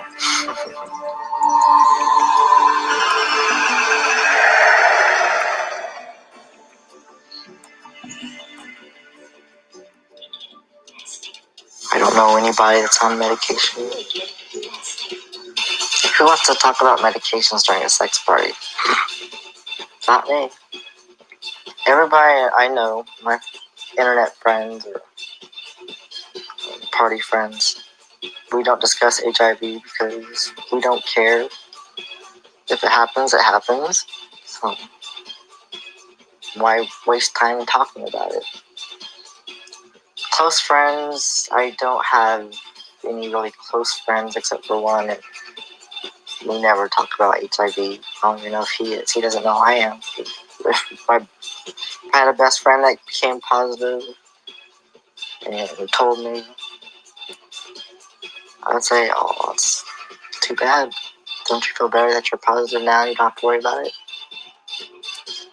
I'm sure he would say yes. If I get sick, I'll take the medications.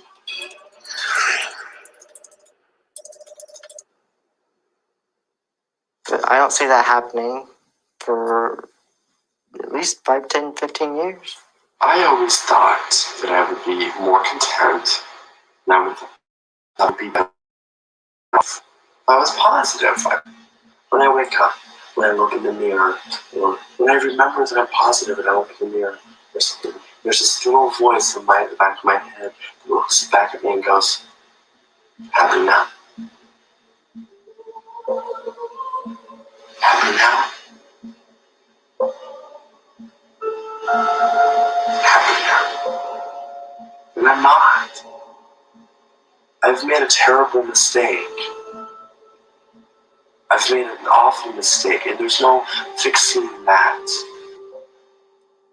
There was a couple that we knew, and it kind of almost sounds like your scenario, you taking care of your lover and everything. And the final week of this guy's life, his lover, who was HIV negative, was so distraught over the thought of losing him. And he was being cared for at home by nurses coming in. He had IVs and that sort of thing, that I think it was like, death was so imminent. They were so in love. They were such a couple. They were so united. And he just could not stand. He could not let go of his lover, and didn't want to be on this planet without his lover. And he pulled the IV out of his lover's arm and jammed it into his own arm. And he became HIV positive. That kind of loss just went on and on and on with people. For negative men, it was very hard to talk about. They were the ones who didn't have the problem, was the feeling. And it's like saying to someone, you know, you may be dying, but I'm very upset by that. But the truth is that negative men who had sustained these just, I think, really unimaginable losses, friends my age who had these largely gay male social circles, who literally have lost everyone that they knew. Yeah, I lost 2 relationships where going into the person knew I was positive, they were negative, and one was 7 years. The longer we were into the relationship, the more fearful he got. I think it was just seeing me go through the drugs and go through the diarrhea and the fatigue and everything else. He just got more frightened, to the point that sex stopped completely. He just completely pulled away, to the point that one day he was going to work, and he had shaved, and I went up and kissed him on the cheek goodbye, and he freaked out that I kissed him. He was like, what are you trying to do, give me AIDS? Yeah. And I couldn't believe that we'd gotten to that point. This awful grief and depression and anxiety that people experienced in the early years of the epidemic is just submerged a little bit. It's just underwater. It's like a submarine with a periscope out. I've lost 2 lovers to AIDS. I've had an HIV negative lover who told me during our honeymoon that he loved me so much there was no way I was going to get AIDS. He wasn't going to let it happen to me. And he was gone 2 years later because he couldn't deal with it. He was too scared. It was too frightening for him. I've been single for 9 years now, and people wonder why I'm single. And, you know, I don't want someone to get that close to me. I don't want to take a chance on losing them, and I don't want them to have to bury me. You know, that's just going to have to fucking do me till it's over with.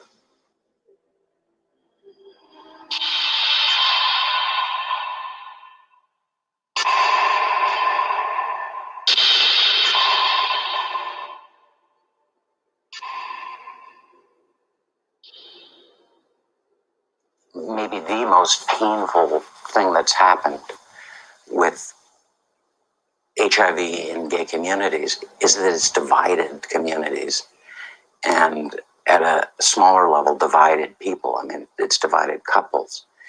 It's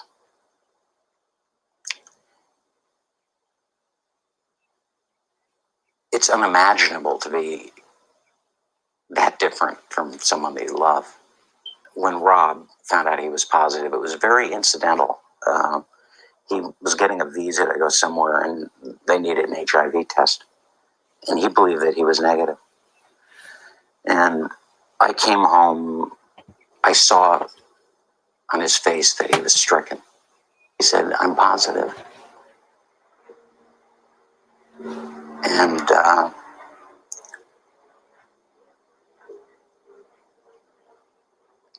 I'm my life has not been the same since he said that to me.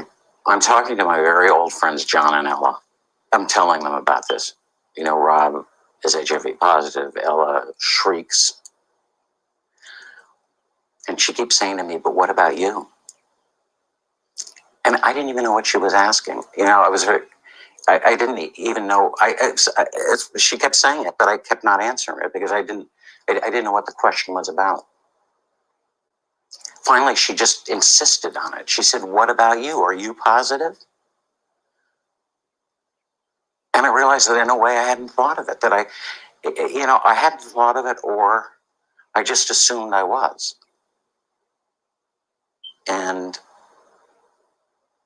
But it wasn't that simple either. There was something else going on.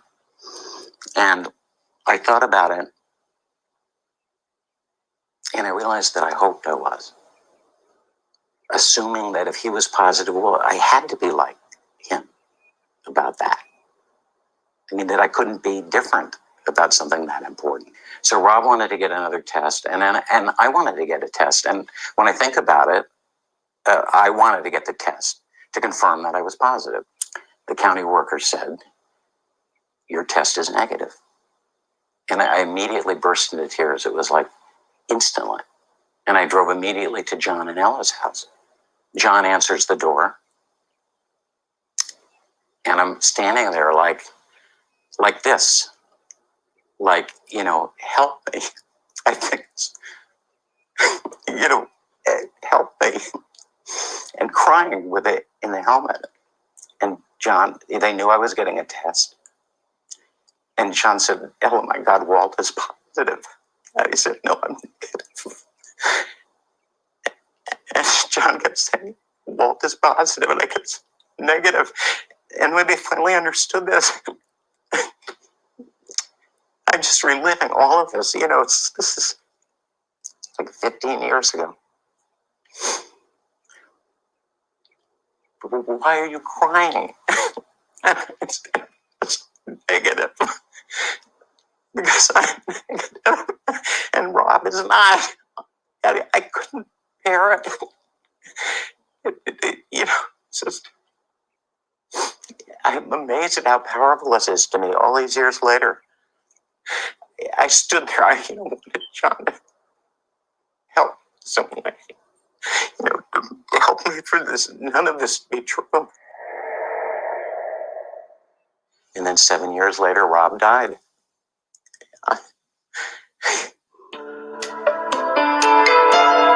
I've never officially been to a gift-giving or bug-chasing party, but I've been to barebacking parties. And they say, specifically, don't ask status and don't tell status. And that's just the rule. If you do it, you're asked to leave. And really, they know that there are going to be bug chasers there. They know there are going to be gift givers there. Kim Boy has rented the dungeon to have a party tonight. About 150 guys are coming, and they're from his list. He's invited guys, and then we have a list, and we've invited them. And they are coming here for our standard fuck party that we generally hold here once a month. I mean, the rules basically have always been no drugs, no attitude, no condoms, no clothing. We do allow condoms now if guys want to use them. We have no problem. But 100 guys, 120 guys at the party will find 2 or 3 condoms the next morning on the floor. That's it. Well, do you want to see the new equipment and stuff we've got? We have 3 portable slings out here in the yard. The guys love coming out and having sex outdoors. It's really kind of romantic.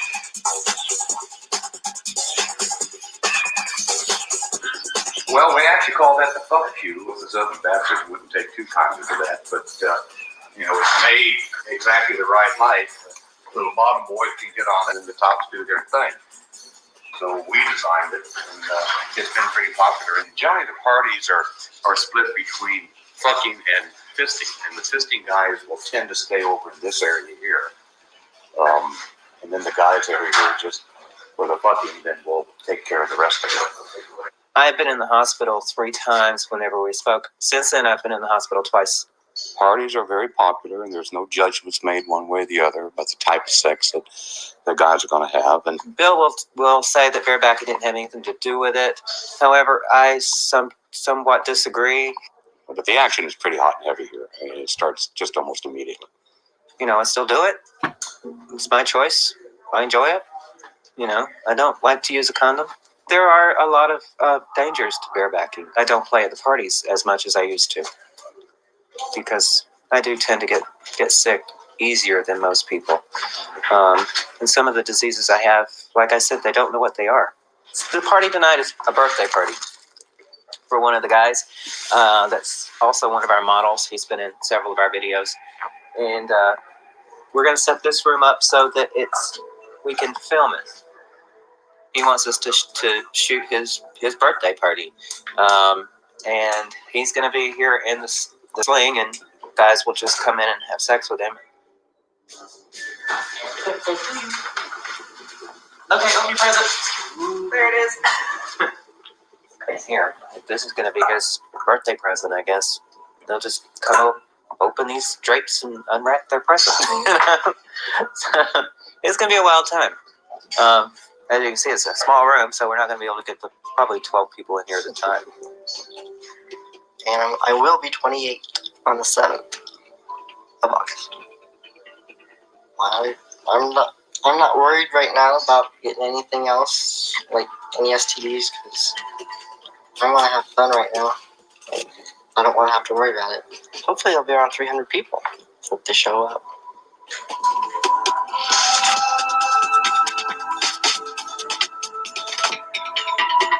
Kenny had a great time. You know, he got his goal was to take as many loads as he could take. I don't know how many times he had sex. Probably 40, 50. There were beautiful men surrounding us. Happy birthday, Kenny. 2 from Paris. Fisting. And 1 from Germany. Dual men. 2 from Amsterdam. This is something that my dreams are made of. So it gives them a place to come and have sex and not be worrying about somebody saying, "Are you positive?" Yes, I bareback last night. It's stupid, but I did. I think nowadays it's a choice that we make. We're not as afraid of it because sometimes we have a lot of pressure on us nowadays as everybody is HIV positive. Actually, I'm not HIV positive. I am negative. I'm positive that I'm negative. You're telling me you're not HIV positive? I'm not. I'm negative. So you're not gonna cop up to the fact that you're HIV positive? Yeah, I'm not. I'm HIV negative. Do you think people lie about their HIV stuff? Yes. I do. So do I. Wait, the perfect example right now. I do, and I'm not. See, that's the thing. And he might think that I am. Bullshit. I have grown away now from the feeling of wanting HIV, I think. You know, when I cry this much about Rob, I wonder. But I think I've grown away from that feeling. But not until after he died. You know, you feel you failed someone when you let them die. That's just plain and simple the feeling. If you can't prevent them from dying, the next best thing is to do it with them. Negative men can't talk about all kinds of things. And this is a community problem. This is what's driven our prevention, the way we do it, how we've conceptualized it, all of that. The real normalization of HIV has occurred in gay communities. That's who's really tried to normalize it. It's like a shadow that people live with. You guys, I want you to meet a true rarity. This is Deech Jones. Deech is a rarity. First of all, how old are you? 37. 37. He's HIV negative. Surprise, they're still out there. 1 in 3 gay Black Americans is HIV positive in this country, and Deech is not. Just knowing the statistics about 1 in 3 gay Black men being HIV positive is a frightening thought for me, and it just feels like that this has my name written all over it, and it's only a matter of time before I'm the next statistic. I mean, every time I'm with a guy, I think about that. Recently, a close friend just told me last Friday, actually, that he tested positive, and that was very devastating. And I mean, for me, even though it wasn't me, but just because it was him and we were that close. Do you talk about sex with? You ask. You find out their status. Sometimes I do, and sometimes I don't. I mean, I always try to watch what I do and be safe, but it doesn't always happen. I mean, something has made you stop from having unprotected sex. It's not like I have a calculation. I can give you the formula. This is what makes me do it. I really can't. It sounds like fear is making you not do it. Thank you. Yes. And having a close friend tell you that he's HIV positive, does that make you feel more vulnerable? That it happened to your friend, it could happen to you? Yes, exactly. It's like death knocking on the door. I mean, I hate to say death. Say death. We need to hear death. There's no cure for AIDS. There's no cure for AIDS.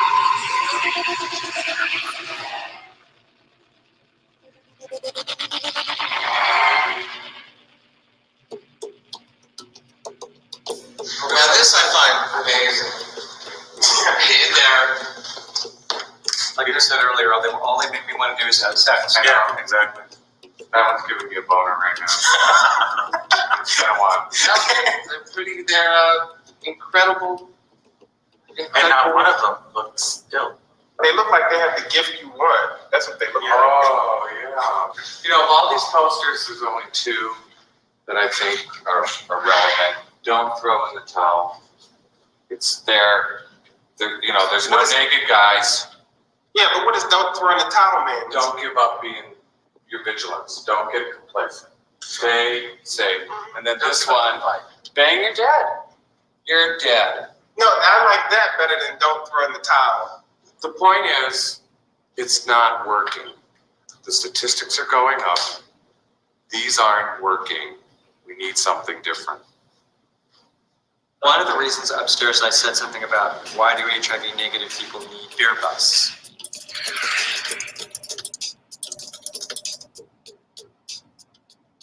And I think the reason I've always thought that is because I've always thought that HIV negative people had it easier. They have it so much easier. All they have to do is not get it. Where do HIV negative guys get to go and hang back and talk about how hard it is to stay HIV negative? What it's like dating someone who's HIV positive. Other than some support, well, we need an HIV positive beer bus because HIV positive people need to know that this is a place where they're going to feel very welcome. That they're not going to worry about the stigma of having it. AIDS or HIV. So why can't we make the leap and have an HIV positive beer bus where it's anticipated there's going to be some HIV negative people? I think, and vice versa. Basically, what you're saying is no HIV positive men wanted. I'm suggesting that HIV negative beer bus and HIV negative life is there. That is the world. The HIV positive world is the exception. It's 50%. But you don't feel a need to talk about being negative, do you? With a bunch of other negative people, do you? That's only if I know them. Well, no, I do feel like need only if I know they're negative, but they don't talk out loud about why would not? I don't know. I'll tell you why. Because if you were positive, that would be insulting. Well, they're feelings. And that's why we're having this conversation now. And actually, this is the longest conversation I've ever had with a guy that's positive. We have to quit worrying about upsetting positive people. Fuck upsetting them. That may give you a lot of backlash. That may keep people may think that sounds cruel. I mean, you know what? I'm willing to risk my being a little, maybe, scared when I accept the reality of what I've brought into my life. You've had a cardiac arrest. You had a cardiac arrest. You almost did. I've had a cardiac arrest. John and I were talking just the other night. I said to him, you don't really think you're going to die of AIDS, do you? I mean, you know what you're going to die of. Yeah, it's going to be cardiac. It's going to be a heart attack. That's been the real dilemma lately. It's like, take the drugs and develop more cardiac symptoms, or not take the drugs. You know, it's like you end up taking pills for the pills, and pills for those pills, and it just gets out of hand. Going through them all from the beginning, from the very first combinations, and dealing with all those side effects, and switching, going, and trying, and dropping. I don't know if I'm going to die from AIDS or not. And the heart attack was a complete surprise. My heart attack was at a major heart attack about 5 months ago. Now people developing diabetes. The last time I saw my physician, he said that my blood sugar was at the point I need to be very cautious. It's diabetes might be on the horizon. And I'll tell you, I am fearful about the things that I might develop because of these drugs. The wasting syndrome that a lot of people are going through. There's so many unknowns out there. all of these drugs are so new, they don't know what the long-term effects are. We're all walking into things. Yeah. They don't know what, our heads could fall off. But here's what the future is, okay? Death certificates are no longer going to be, say, death due to HIV infection. Death certificates are going to say death due to rectal cancer, heart attack, 2 drugs, diabetes, and liver. And that's going to dumb down the whole AIDS thing, the consciousness of it, the awareness of it. It's going to make it polite again. When I saw the HIV drug ads around town, they were muscular and they looked strong and they were cute and they're people I wanted to date. I never understood what the point was. I mean, who is it informing? Why do I care that this medication has less side effects? I'm not taking it. From what it seemed great. Like, oh, well, take this medication and look, you'll be fine. You'll feel good. You'll feel much better. When I saw the hepatitis ads, which happened to be a muscle man's stomach, and it says hepatitis C or hepatitis romantic, and it says like nausea so bad you want to die, and then just all the symptoms. I mean, just the listing of the symptoms, I was more frightened to get hepatitis than HIV. The ads that I saw for smoking campaign scared the hell out of me. I am not a smoker today. I never have been, never will be. But I'm HIV positive. I don't know who should be doing prevention. My personal experience is that heterosexuals have done better prevention for gay men than gay men have done. They're not in the middle of the war of politics and feelings and guilt and identification and this whole thing that all of us are entangled in.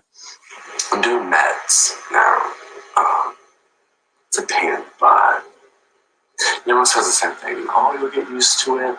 You'll adjust. It'll get better. Think about my life before meds. It was a lot easier.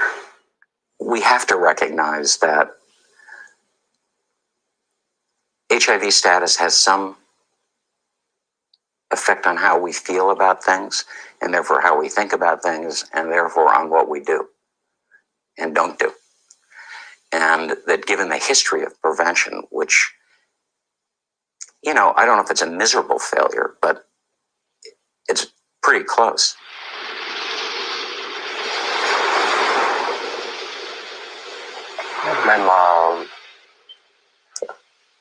My mom's great. All my life. It's always been my mom and me. There's my little brothers, there's my big sister, there's my dad, there's everything. It breaks my heart, the thought of leaving them. I just can't believe that it seemed like it was a livable thing to me. There was no benefit in this. And that's just what really needs to be said.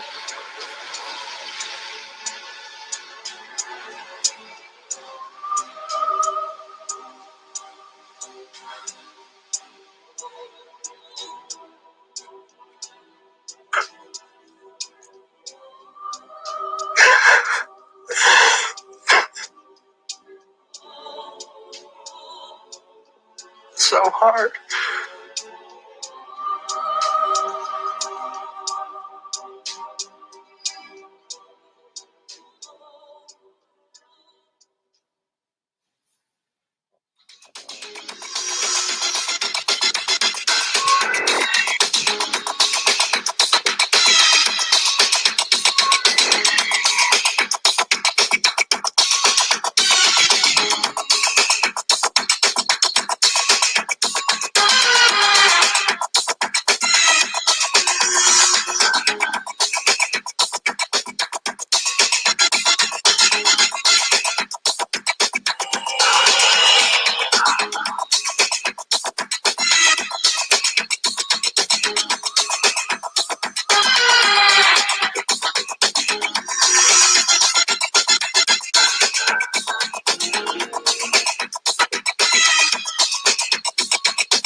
such. And everyone's buzzing along, and I'm just middle day, end of day one, middle of day two, I'm running on it. I don't want to get tired so fast. I still, in school, you know, I find myself holding back, making friends. I'm in a small town, and it's hard enough being like gay. Being gay and having HIV. Being around people my own age for the first time in a really long time. It's hard for them to understand. And I just don't want to risk them not understanding.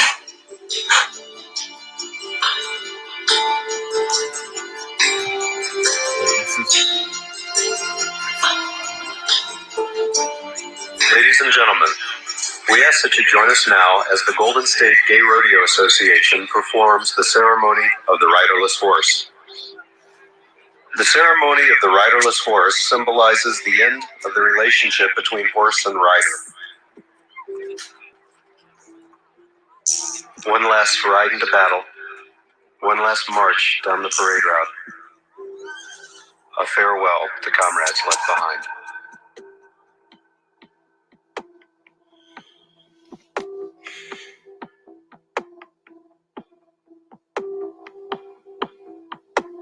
We perform the ceremony today to honor those members of the international gay rodeo community who have been taken from us by the disease, AIDS.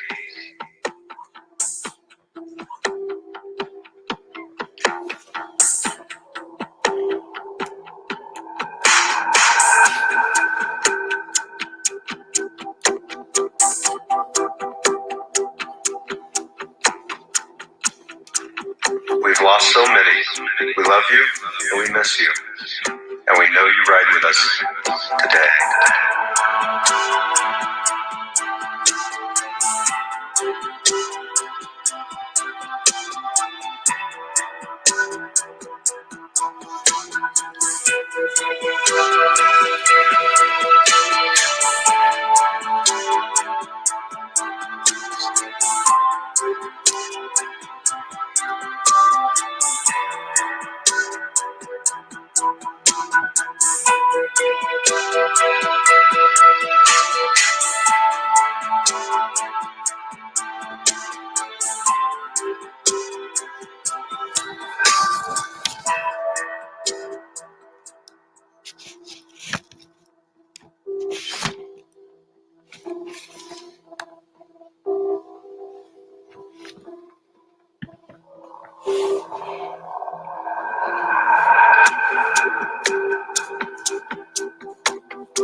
MFM folks, I got two more.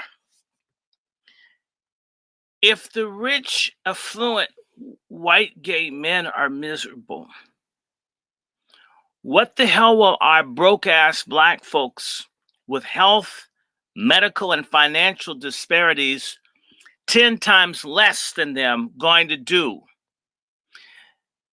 If a person thinks spreading AIDS is doing people a favor, and they want to make it so adults can have sex with children, what do you think the characters in this film would do if they were public school teachers with this as a curriculum? What the hell future have we left young black people? And no other people in this world wouldn't want to punish the Congressional Black Caucus, the NAACP, the National Congress of Black Churches, that fat, despicable pastor, Reverend William Barber of the Poor People's Campaign, the Urban League, the Boule. If this is what they're doing, what in God's name will they do to our children? What do you think they're not already doing in foster care?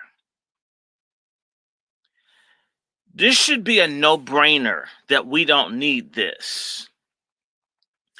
If these are the friends and allies of Black Lives Matter, oh my God. This is death. This is death. This is death. I have another one because these are white people. Y'all probably feel sad for them. I need to show you some sick Black people. We got to be inclusive. I'm trying to think. Maybe we do a musical interlude real fast. I'll do that for y'all because y'all kind of need something to help y'all ease up. But people, we're under attack. Hold on, I'm gonna put this thing up here. This is something that Lil Wayne produced. I want everybody to see. And don't blame me. I ain't do it. I didn't do it. All I'm doing is paying attention to what's going on. And they've been priming us. They've been priming us for that. We've been primed for it. I'm going to pull this thing up, man. I'm about to break it loose and let y'all have some more. This is what Lil Wayne has brought us, man. Feel closer than ever to the best music. Say yes to Galaxy Buds Live with all-day comfort fit and amazing spacious sound. Warm their hearts with Galaxy gifts at Samsung.com/. Do a lot, but it's this you like new we at the top. Yeah, we lost a lot, but that's just how it go. But check the scope. If y'all lose one more, that's 6 to 24. Let me focus. Hold on 1 second. He ain't getting out, he in that push stop. That new Porsche, it feel like a horse. Call it through a lot, but it's this you like new we at the top.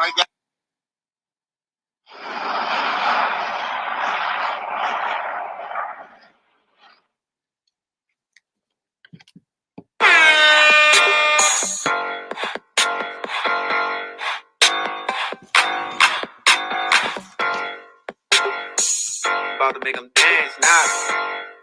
He's gonna make us dance. Throw that boy pussy, roll that boy pussy, roll that boy pussy, roll that boy pussy, roll that boy pussy, roll that boy pussy. Black Lives Matter. Pussy, roll that boy pussy, roll that boy pussy, roll that boy pussy, roll that. Yeah, you got me looking. Yeah, thinking about fucking. Yeah, let me get a rubber. Beat it from the back, round of applause. Make that ass clap, clap, clap, clap, clap that ass in the split. Let me see you clap that ass like a bitch. Yeah, I'm trying to get you back home and see if you can clap that ass on this dick. Yeah, I see you over there twerking. Yeah, that ass got my attention. I hit your ass with this dick. Send that ass home lipping. Look, what's your real name and not your jack name? Bend it over, bust it open, bring it back, man. Hold it open, I'ma eat it like a Pac-Man. I'm trying to beat it out the frame and give you back pains, cause I'm nastier than him, and I got more cash than him. And I was trying to fuck your friend, but you got more ass than him. Yeah, I see you over there twerking. That ass got my attention. And I won't see you throw that boy pussy. Throw that boy pussy. Throw that boy pussy. Pussy, pussy. Throw that boy pussy. Roll that boy pussy, throw that boy pussy, pussy, pussy, throw that boy pussy, roll that boy pussy, roll that boy pussy, roll that boy pussy, roll that boy pussy, roll that boy pussy, roll that boy pussy, roll that boy pussy, roll that.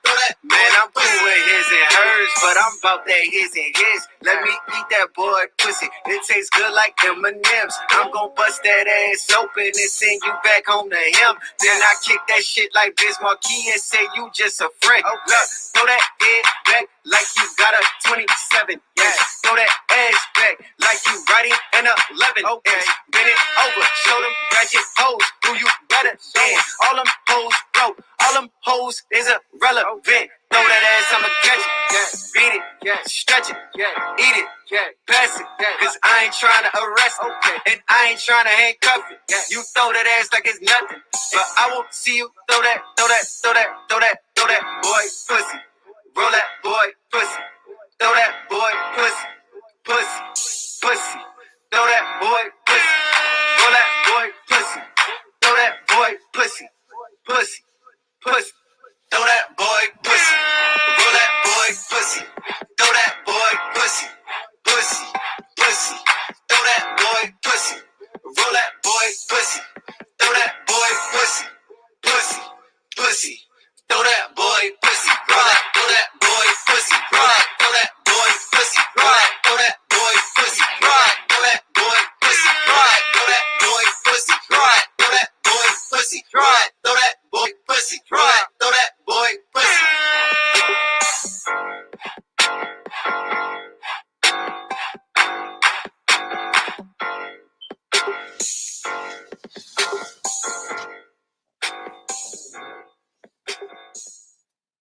We're recording, brother.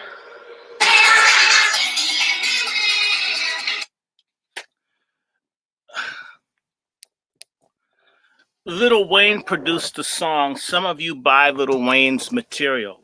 Some of y'all are liars about P. Diddy and these other people. They're filthy deviants tearing our race down. And so for all this Black Lives and all this stuff, P. Diddy and them, their political party, this is nasty. It's degenerate. It's the filthiest thing. It's killing us. This is coming to us through the Black Lives Matter, through the pork chop feminists, through the brokeback coons in our community. Throw that boy pussy. By the way, if you haven't seen it, it's been out 6 years.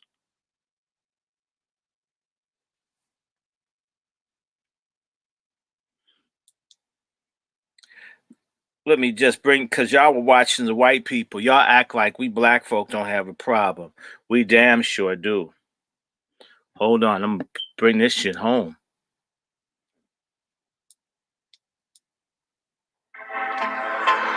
When I walk out the front door, I'm scared of shit. Hold on 1 second. Before I leave, I make sure I pray.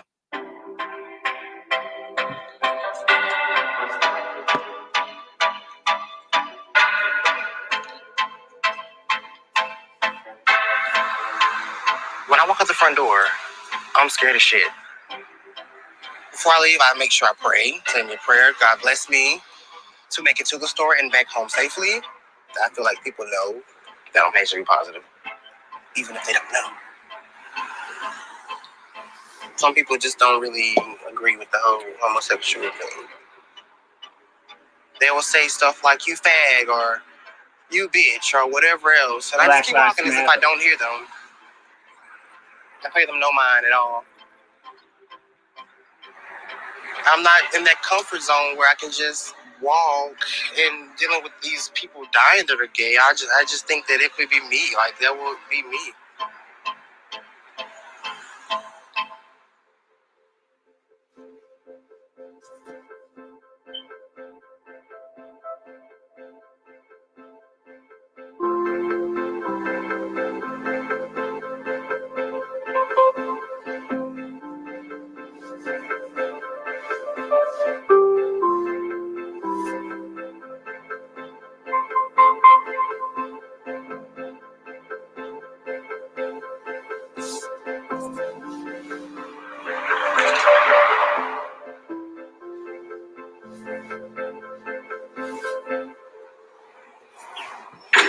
Hello, everybody. How y'all doing? Welcome to a support group. We're gonna start off by introducing ourselves. When you found out you was HIV positive, I was diagnosed with HIV on Tuesday, January 17, 2012. I'm 23, been positive for about 2 years. My name is Tommy, and I live in Jackson, Mississippi. I've been positive for since 2010. I've been positive since 2012. I found out in 2010. I've known I was positive since 2008. However, I didn't disclose to anyone until 2 years later.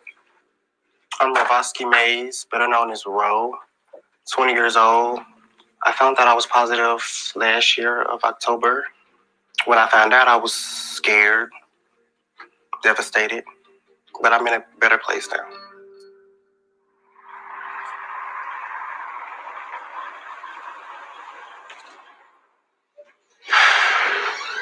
around March, April, I started noticing my hands hurting, my legs hurting, my breathing getting short. Then I kept having sores on my bottom. Had to have 2 surgeries. And in the process of those surgeries, I was asked for if I wanted to take a test, HIV test, and I said yes. So I got the results back from that, of course. It was positive. And from then, everything just went sort of downhill very quick. My weight went off me very quickly. Couldn't work, wasn't in school, didn't have any money, so I couldn't pay the rent. I was homeless. And of course, I was still in my addiction. I tried to OD off pills, smoked and drank to hide that pain. I learned about taking these pills in the hospital. It's like Valtrex, which is for herpes. It's gabapentin. I have neuropia in my hands and my feet and legs. This is Triumec, my actual HIV pill, and these are my Bactrim. And it's for my immune system to fight off bacteria. Sertraline, it's for depression. There's been times where I know I have to take them, and I just haven't. Damn. I don't really think a lot of people know how hard it is to be gay, black, and HIV positive in Jackson. I mean, it's just crazy.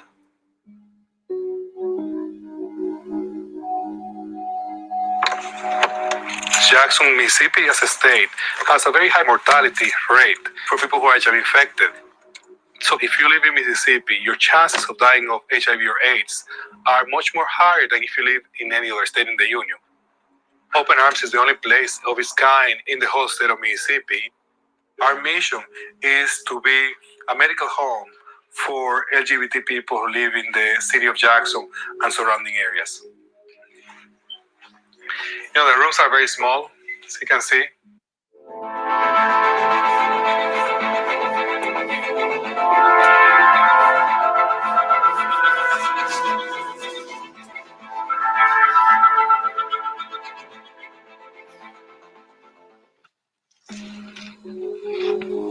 The risk of getting HIV as a black man who's living in Jackson, Mississippi is 1 in 2, which means that unless you do something, the chances that you catch HIV are very, very high.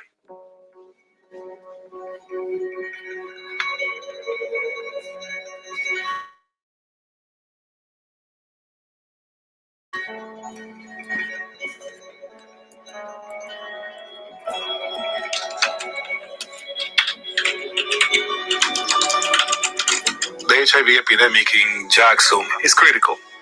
It affects disproportionately some groups, especially African American men, who are with men, especially young men. The combination of factors, poverty, education, the lack of health insurance, poor access to health services. You know, that means when people get diagnosed, they get diagnosed so late that either within 12 months or at diagnosis, they already have developed AIDS. We are in a moment of great urgency in our state. You know, part of the challenge, you know, just think about the transportation in a city like Jackson, where the public transportation system is really bad. You know, that can be a challenge for people to, you know, go to a clinic.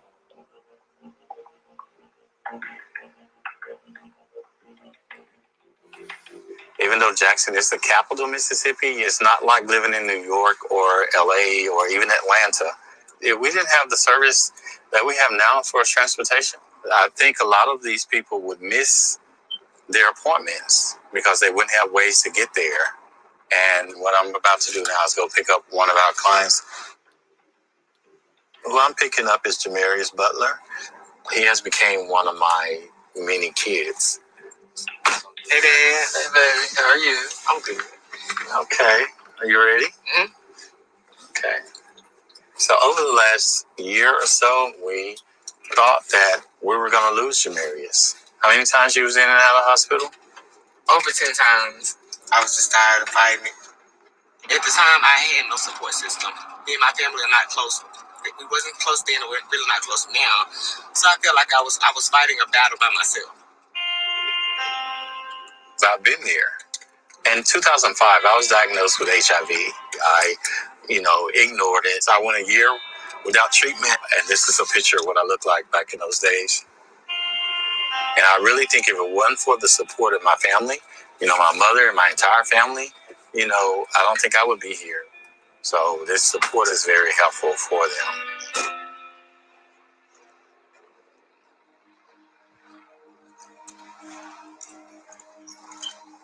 In the beginning, Grace House was simply the place that people came to die.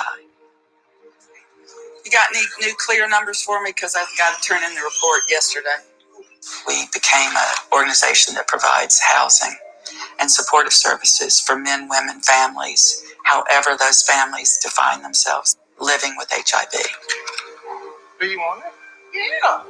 In Mississippi, families respond in very poor ways when they find out family members are HIV positive because they're uninformed, because they're fearful. They are fearful to hug or kiss on the cheek. They make their loved one eat off of a special plate or a paper plate and with plastic utensils or utensils that only that person uses. Unfortunately, some of the homeless with HIV are homeless because their families, when they found out, kicked them out because they don't understand how hard it is to contract the disease. This fight, as with many others, is unique in the state of Mississippi because we're poor and we don't have enough resources, so that the health department has to close clinics. The fact that we're deep in the Bible Belt, we have to undo some faith beliefs that suggest that you're going to hell because you got this disease. And unfortunately, there's no avoiding race in Mississippi, no matter what the subject matter is. But in terms of HIV, those in the African American community who are living with HIV, particularly those we serve at Grace House, who are homeless, impoverished, have very traumatic histories. So it's an assault from all sides.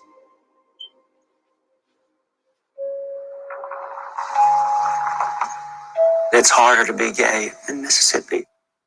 There's no statewide protections for LGBTQ citizens that would protect them or give them legal recourse should someone deny them service or fire them because of who they are. Mississippi Governor Phil Bryant joined ranks with North Carolina on Tuesday when he signed into law a religious freedom bill that critics called the most sweeping anti-LGBT legislation in the United States. Now, the law applies to marriage licenses, jobs, housing, even an employer's dress code. I remember the reporters were asking me as I was walking down the hallway just after it was passed, surely they thought he's not going to sign that bill just as soon as it gets to my desk. Now, I will tell you, and I probably shouldn't admit to this, but there is some joy in letting them know we are not afraid.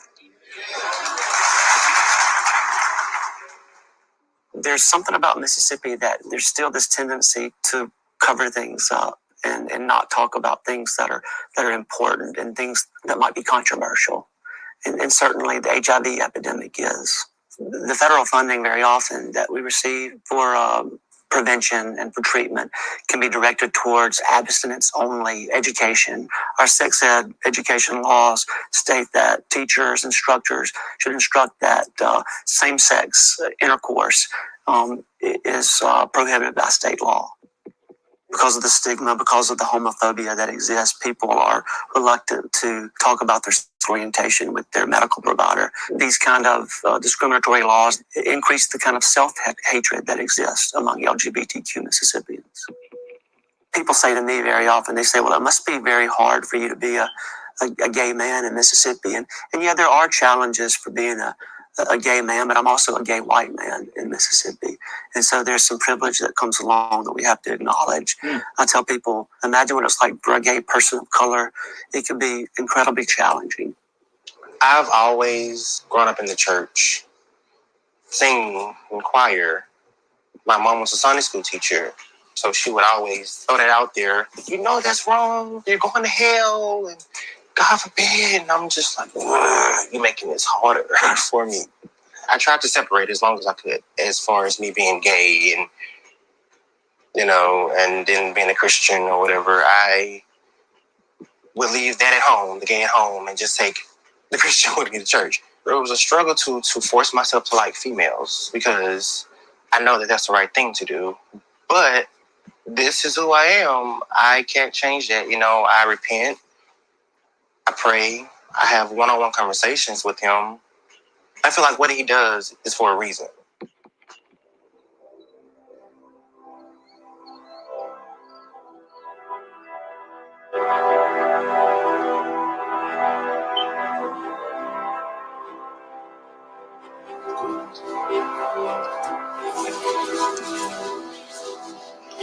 We got a lot of brothers that's truly on the down low. These men, many of whom are married, brother deputies, they represent the driving force behind the new cases of AIDS and HIV. It's not a homosexual in a corner somewhere. It is now your respectable married man who's on the down low. Statistically, you got a 50% chance of having AIDS or HIV in your lifetime. Sometimes HIV is the public indication of what I have been doing privately. Some of the other things that would fall into the umbrella of sexual immorality would be homosexuality, lesbianism, transgender, any sexuality that is not consistent with the historical, biblical interpretation of Christianity. You see, sexual immorality doesn't always kill, but it can certainly wound. When you laid down, you was whole, but when you got up, you had something. And just because you take a towel and wipe it out, that don't mean it's clean. Oh, I wish I had a witness up in here.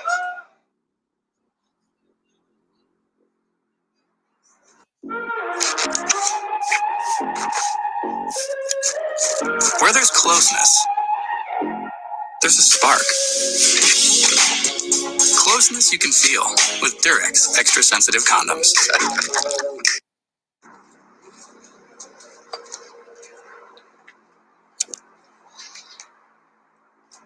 My ex, actually, nobody knew that he was gay. He pretended around his friends, around his mom, brothers and sisters, like he was straight. Homosexuals catch hell in Mississippi. We cannot date guys openly in Mississippi.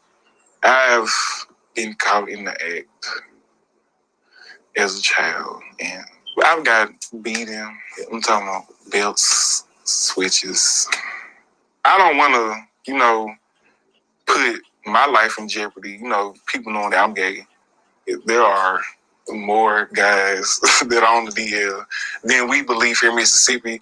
They're on these apps, these dating sites. They go to these clubs. They will try to, make a pass, hint, hint. I'm on the DL. What you want to do? Like, you with it, or people don't take the whole HIV thing here seriously. They don't think it's gonna happen to them. They think they're safe. The people in my community, they really just expect me to grow up and be a man, get married, have kids. And that's really all that I want to be. But it would be nice to, be able to freely enjoy that with a guy. But because of the people around, it's a lot of pressure. I feel like every guy has some girl out there for him. It might take a while to find some, just keep on trying, because that's what I really want. I really want a happy family. I want wife and kids. So I have no problem with suppressing it, letting it go, or whatever I have to do. Because, like I said, I know what I want out of life, and that might be what I'm doing for the time being, but that's not my life. That's not what my life revolves around.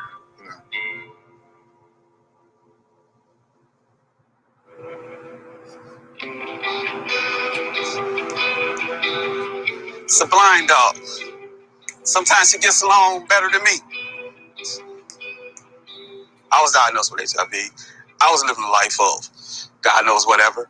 And I was at that point where, because of my situation, I have this virus. I don't want to live. It wasn't just talked about killing myself. I actually tried to do it. I felt hopeless. And through prayer, I was led to this particular place right here, Grace House. It's made me a better person. Being around people and understanding their struggle. Is that you? Yeah. Recovery is really doing good for you, baby. Wow, that's you for real? Yeah. Now, with the generation where it's at right now, we're just in a time period where it's not talked about anymore. So the level goes up, and now people who are in a higher level who can do something about it, they don't care. Point blank.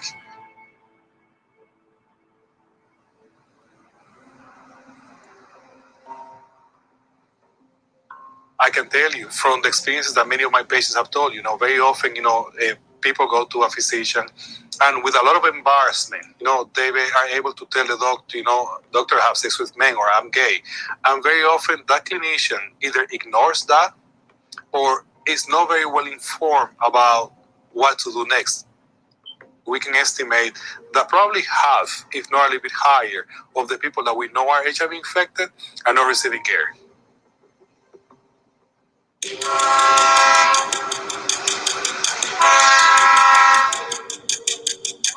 When I first found out I was positive, I wanted to just tell my entire family. But then I thought about it. I imagined how long it took me to tell them I was gay. And it's like a whole different level. You got to be comfortable with yourself. Once you get active, you're going to want to take care of yourself. You can't go out there and lie to people, try to tell people how to take care of themselves when you're not taking care of yourself. It feels good when you tell somebody. It's like you possibly have saved a life. I had 4 tests done. My test results came back positive. The initial reaction was, okay, who do I supposed to talk to about this? Because my dad really didn't approve of my lifestyle. He really doesn't now. So I'm still battling with that as well. I didn't have a support system at first. It was hard. It still is hard. I can honestly say last year was probably the worst year for me because I was in that hospital close to death. Like, the thing with my HIV was after a while, I started to get really, really tired. And it had got to the point where I didn't want to get out of the bed. I wouldn't go anywhere. When I found out, just like everybody else, I was pretty in shock and devastated. Turned to a little drinking. My name is LaVon Williams. I'm 19. I've been clean of everything throughout these months. He's protecting himself to protect me. So what was it like for you when you guys first met and Daryl told you that he was HIV positive? When he told me, and he was like, well, I'm HIV positive. I said, okay, what else? He's human. I'm human. Stop. Now, at first, I kind of didn't really deal with the diagnosis, just pretended that everything was normal until it just hit me one day and I had my breakdown. I literally sat in my car, cried. I'm starting to tear up now. But make sure you take care of yourself. Make sure you have a support network and just carry on. Thank you all again. Stand up real quick and close with a prayer. Father God, I just want to thank you for allowing us to see another year in time. I ask for us to continue to get these blessings, Father God. Father God, I ask you for knowledge, wisdom, and understanding to get through the rest of our days of our lives. In your name, Jesus, I pray. Amen. Amen. Okay, you're going to be the honorary prayer boy.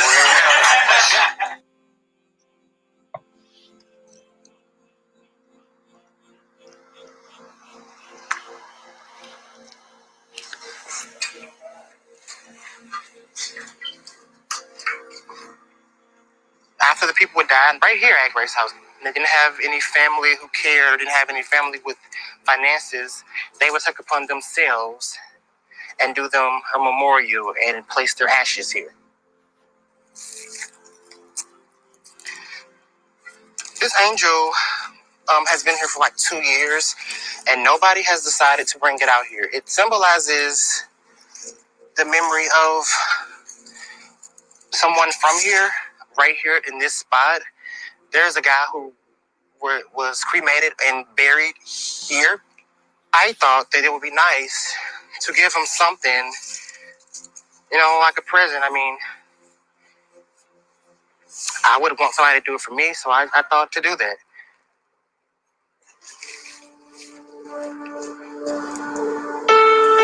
I feel more so now that I am ready to get my life started. Growing up, my stepfather used to tell me, you are not handsome. You will never be shit. He would install that in my head. So as growing up, I would always think that. Even when I look in the mirror, I will look at myself and say, you're not shit. You're never going to be shit. And now when I look in the mirror, I say, you are the shit. So, yeah. Look at my pictures from me being sick and out on my meds to now. I feel a lot more confident in myself. I feel like if I can overcome that, I can overcome anything. I let the virus control who I was. And once I came to a realization that I am the virus is not me. Once I kept installing it in my head, once I saw other people who's had this disease for 20, 30 years here and who look damn good, it made me feel, okay, well, I can be 50 years old as well and still look healthy and do the things that they do.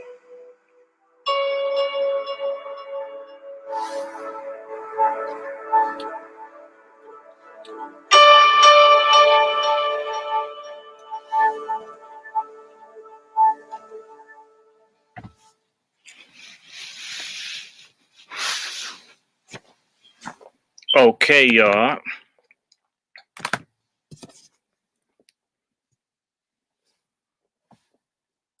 This is insane. Why would anybody promote this? We have hundreds of thousands of people in Georgia, tens of thousands in DC, Detroit, Chicago, infected, sick people. COVID is also taking out people that have HIV. As quiet as it's kept, they don't want to say anything about it. We are fighting for our survival. And anything that doesn't improve your health, you should abstain from. But I've saved the worst for last. My presentation would not be complete without a pork chop feminist. And I've picked one of the pork chop feminists I despise the most. The Caribbean American lesbian feminist, man-hating swirler, Audre Lorde. About to put her up here, and y'all enjoy her if you can. Now, you know I'm not going to enjoy it. This a hard-looking broad who didn't like black men. And again, not a black American. A lot of these people are foreign blacks that come to America or grow up here and decide to act crazy and become a negative influence on our community. They come here and push all kinds of crap that they could never do where they came from. I want you to know this Audre Lorde, and she's a big hero to all the man-hating pork chop lesbians out here. Wait 1 second. This is a real short clip. Let me see if I can get it. Come on, finger.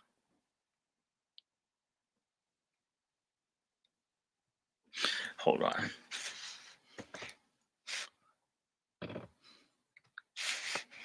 We knew we were outsiders. We knew we were outside the pale. We lived in a village. We were outsiders. We were dykes.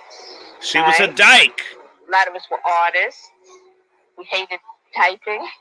They hated men too. We didn't want straight jobs. Whatever we did, we were at the fringe.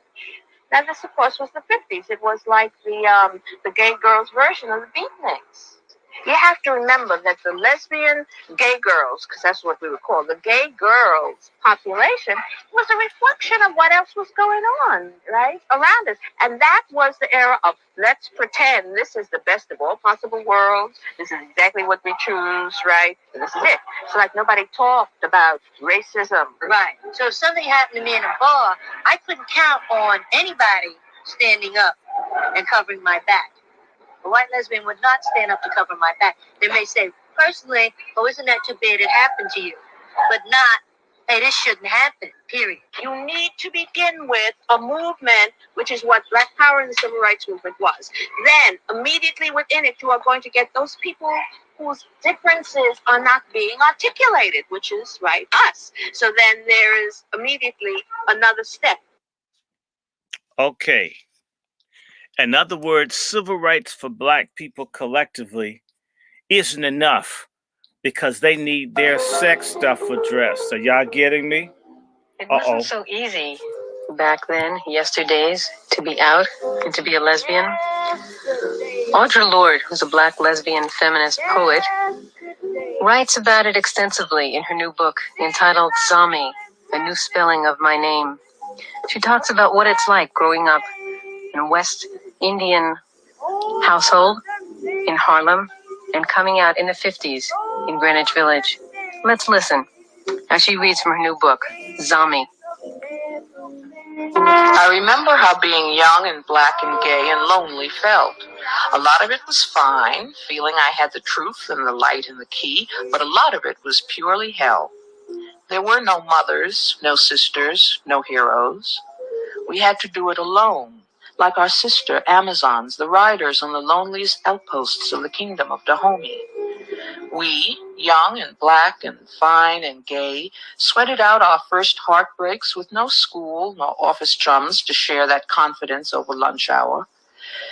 Just as there were no rings to make tangible the reason for our happy secret smiles, there were no names nor reasons given or shared for the tears that messed up the lab reports or the library bills. We were good listeners and never asked for double dates, but didn't we know the rules? Why did we always seem to think that friendships between women were important enough to care about? Always, we moved in a necessary remoteness that made, "What did you do this weekend?" seem like an impertinent question.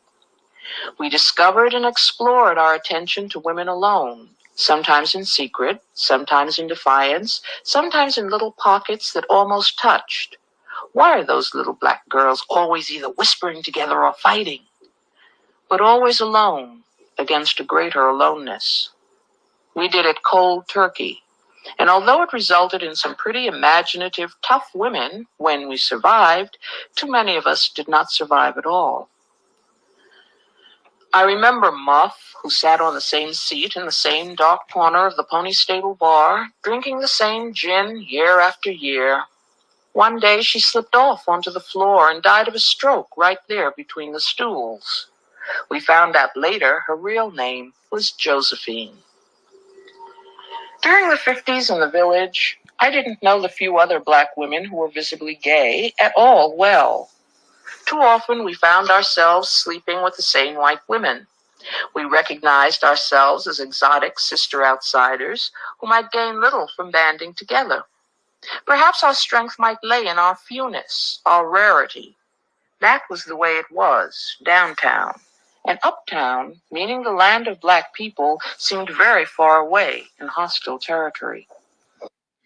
Hostile territory is being around Black people and swirling, being with white women like the Black Lives Matter broads. Some of them are married. All of these folks are screwing white ladies or white dudes. I mean, this is absolutely outrageous. The pork chop feminists are our enemies. They're enemies within our ranks. And this another, all these folks, Shirley Chisholm, right, is another Caribbean, right, pushing LGBT.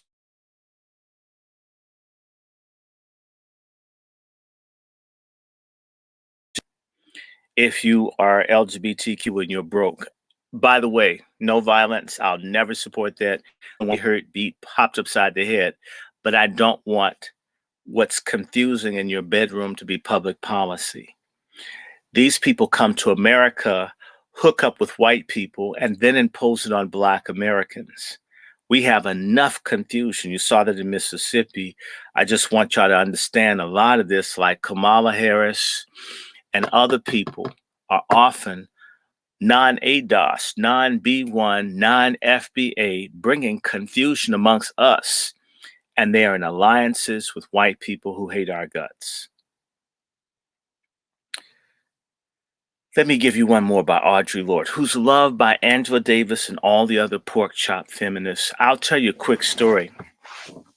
Audre Lorde had breast cancer, and one of her breasts was cut off, and she called herself a unicorn because she had one titty. One of my friends had the misfortune of being on a bus with her in Germany, and the bus driver bumped into her, and she screamed that he was trying to touch her breast, and they almost had a fight. This kind of angry, nasty, catty viciousness. These kinds of women are trash women. None of that means anything to me. Let me bring up this broad. Let me bring up this thing up here, because Broad was a nut. Broad's a trip. And this is a confusion that they have, all these young black women wanting to be like her. Since there's no video, wait a second. Hold on one second. I want you to hear this, Broad. She says some stuff, but it's always mixed in with this sex and unity and people of color. You begin to realize all this mixture stuff are these people that are queer, and black ain't enough. That's why they want to band with everyone else, because they're ultimately pushing this sex thing. Let me play this for you. Then I'm done for tonight. So you can hear what this fool's saying. Hierarchy of Oppressions. There's no hierarchy of Audre oppression. Lorde. Here we go. I was born black and a woman. I am trying to become the strongest person I can become, to live the life I have been given, and to help effect change toward a livable future for this earth and for my children. As a black, lesbian, feminist, socialist, poet, mother of two, including one boy and member of an interracial couple, I usually find myself part of some group in which the majority defines me as deviant, difficult, inferior, or just plain wrong. They're right. From my membership in all of these groups, I have learned that oppression and the intolerance of difference come in all shapes and sizes and colors and sexualities, and that among those of us who share the goals of liberation and a workable future for our children, there can be no hierarchies of oppression. I have learned that sexism, a belief in the inherent superiority of one sex over all others and thereby its right to dominance, and heterosexism, a belief in the inherent superiority of one pattern of loving over all others and thereby its right to dominance, both arise from the same source as racism. No, a belief in the inherent superiority of one race over all others and thereby its right to dominance. Oh, says a voice from the black community, but being black is normal. It is. I and many black people of my age can remember grimly the days when it didn't used to be. I simply do not believe that one aspect of myself can possibly profit from the oppression of another part of my identity. I know that my people cannot possibly profit from the oppression of any other group which seeks the right to peaceful existence. Rather, we diminish ourselves by denying to others what we have shed blood to obtain for our children. And those children need to learn that they do not have to become like each other in order to work together for a future they will all share. The increasing attacks upon lesbians and gay men are only an introduction to the increasing attacks upon all black people. For wherever oppression manifests itself in this country, black people are potential victims. And it is a standard of right-wing cynicism to encourage members of oppressed groups to act against each other. And so long as we are divided because of our particular identities, we cannot join together in effective political action. Within the lesbian community, I am black, and within the black community, I am a lesbian. Any attack against black people is a lesbian and gay issue, because I and thousands of other black women are part of the lesbian community.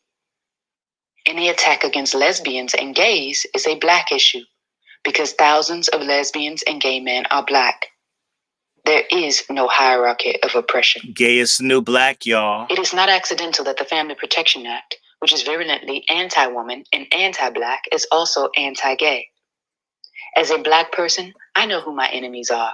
And when the Ku Klux Klan goes to court in Detroit to try and force the Board of Education to remove books the Klan believes hint at homosexuality, then I know I cannot afford the luxury of fighting one form of oppression only. I cannot afford to believe that freedom from intolerance is the right of only one particular group, and I cannot afford to choose between the fronts upon which I must battle these forces of discrimination wherever they appear to destroy me. And when they appear to destroy me, it will not be long before they appear to destroy you.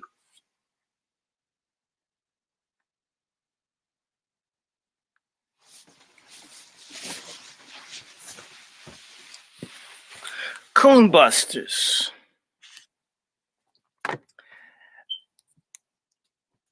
The problem I have with Audre Lorde and all of them is that what people come to Black people's defense. And notice, she's talking about the problem she had being a lesbian in America. If she were back in Grenada or the islands where she came from, we've been wonderful to people from other places, Black Americans. We need to give our asses a hand. We need to do standing applause and encores for how tolerant we are of stuff people can't do where it come from.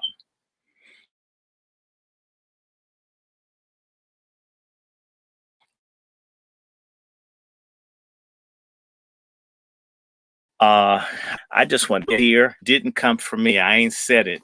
But notice how they always want this intersectionality, gay and Black are connected. They always do this. And trust me, in a partnership, or should I say an association of unequals, the more powerful group always benefits. What Audre Lorde, Reverend William Barber, Black Lives Matter, and every other group offers. Howard University is Blacks get used as the foot soldiers of other people's movements. We never have anything to show for it. And you heard her say they were basically, pardon my language, Black women, gays were fuck toys to white women that barely cared about them. I'm sick of this. I mean, people being gay or lesbian, whatever, that's a different issue. But for them to try to mix it all, make it the same, and notice that these kinds of people like Audre Lorde and Angela Davis and so forth are put forward by white liberals, the same folks who can't stand us. And they make these people spokespersons for us. They make folks like that our leaders, our spokespeople, folks we don't even know. In fact, yes, Howard, sex for grades, I've seen it. Let me give you one more to connect Audre Lorde to pork chop feminism. Here we go with this broad here. Audre Lorde talked about self-care being an act of self-preservation. This is Garza from Black Lives Matter. What she was saying ostensibly is that we weren't ever meant to survive.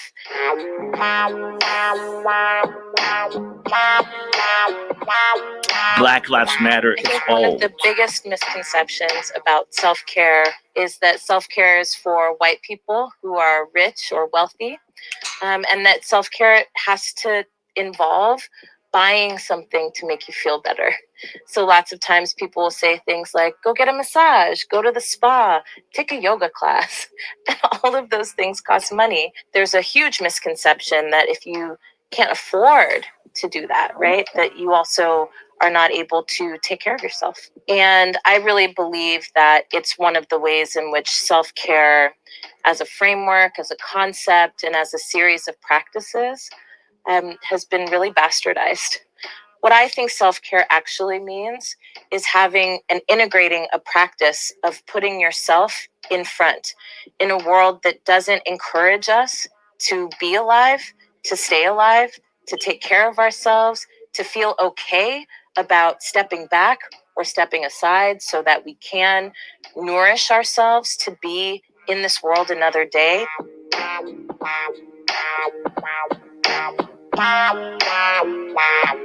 When I first started doing this work 20 years ago, the way that I was taught about self-care was that it didn't have a place in movement work, that ostensibly, you're being distracted if you needed to take a day off or if you needed to do things to make sure that you were healthy.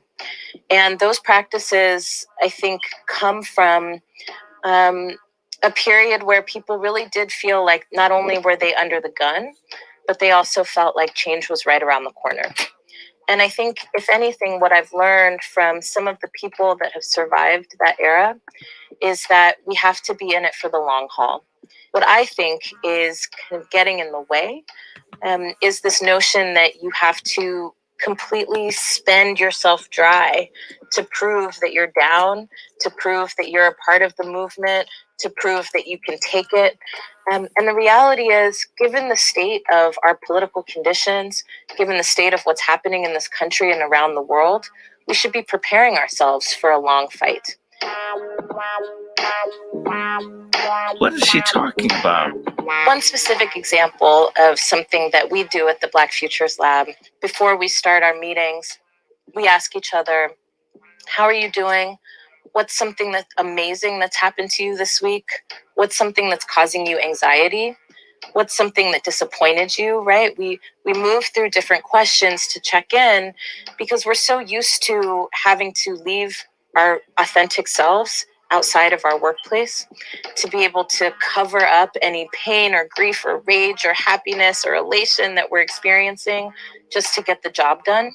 And I know that that's a barrier for some people when we talk about radical self-care. They're like, well, I don't want to talk about my feelings all day. We actually have work to get done. And I'm like, yes, hallelujah, we have work to get done. But sometimes the work can't move unless we allow people in their 3 dimensions to be present.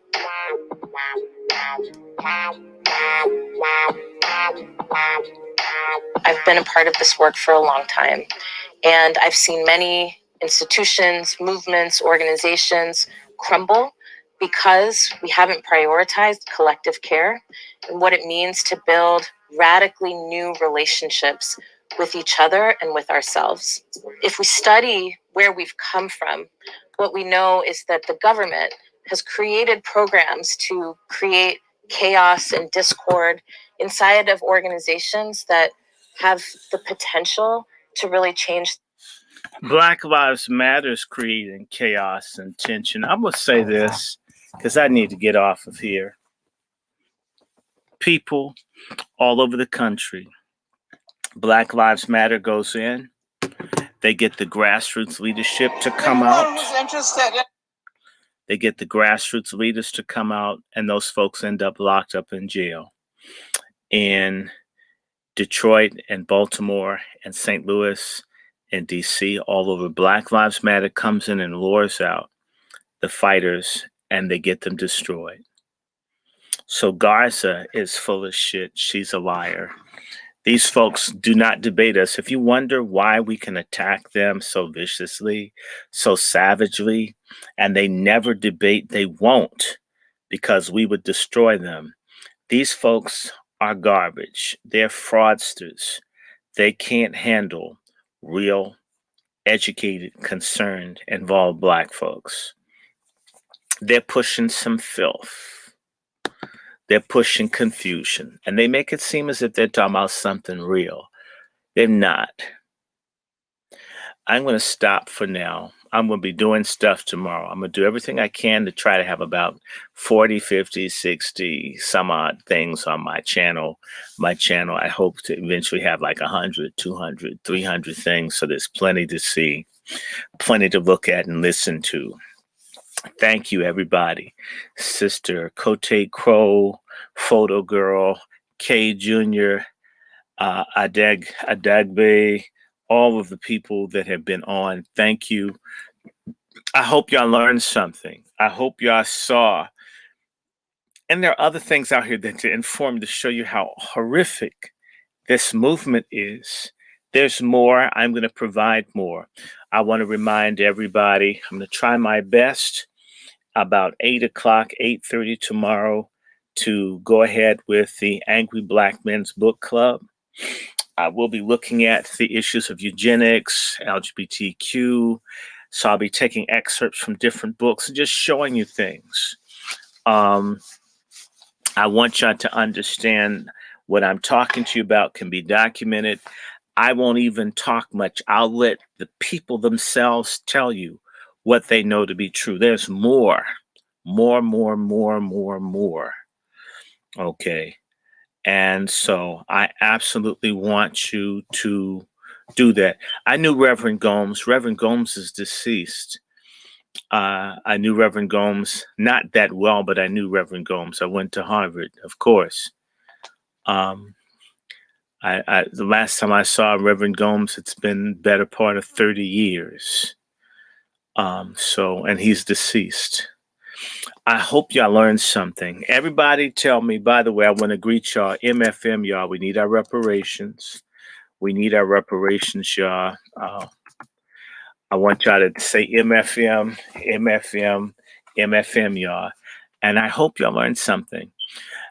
I see the humanity of people who have sexuality challenges. You don't hear me say that they're not human. I don't want them to get health care, love, counseling, all of that. But if you look at how people are suffering from the choices that they're making, there's a mental health and a spiritual problem with people that get caught up in that. If you just listen to them talk, if I just stand aside and let those people present their own issues, these are people hurting, confused, suicidal, self-destructive, victimized. I wasn't laughing at the guys in Mississippi. I mean, for someone to be told they're nobody. But the answer isn't legalizing. The answer isn't teaching kids to have sex with adults. The answer isn't teaching a girl she's not a girl. The answer isn't teaching a boy he's not a boy or getting rid of the family. The answer is getting resolution to deep issues that hurt people, that are questions that people have always dealt with throughout humanity. Legalizing or trying to get rid of man and woman and family and sex, and screw. These people that you looked at in the videos screw all they want. They don't seem happy. They don't seem fulfilled. In fact, they look quite sad and lost. Okay. Black Lives Matter, it sets up activists. You research, look in any city, Black Lives Matter and Antifa go in, they riot, they tear up, they lure in young blacks, and then they leave them behind in jail. They're in jail all over the country, wherever they go. And the media doesn't report it because Black Lives Matter works for destabilizing groups who want to undermine the black community. Black Lives Matter will not dare dispute me or anyone else that says this, because other folks will come out and say how they were left behind. There is a reason that some of us show such disrespect towards them. We want them to have a fight with us. They won't have it because they wouldn't win. These folks are house niggers protected by the master. They'd be torn apart intellectually in any other way by real black people. They're the dirtiest frauds in the country. There are sincere people in Black Lives Matter, but the folks at the very top are like the people in the Masons, the really evil witch-worshipping ones. Speaking of that, I'm going to try to bring in some Aleister Crowley, Alice Bailey, and start introducing you all to some of these Satanists who are the parents of the Black Lives Matter movement. Oh, yes. There is a connection between Satanism, witchcraft, this gay confusion, and Black Lives Matter. It comes out of California. California is the home of the radical homosexual movement that's overtaken this country. This is where these people come from, out of LA and San Francisco. There's no ifs, buts, and ands about it. And again, I can agree, no one should be persecuted, denied health care, decent treatment as a human being. I'm for that.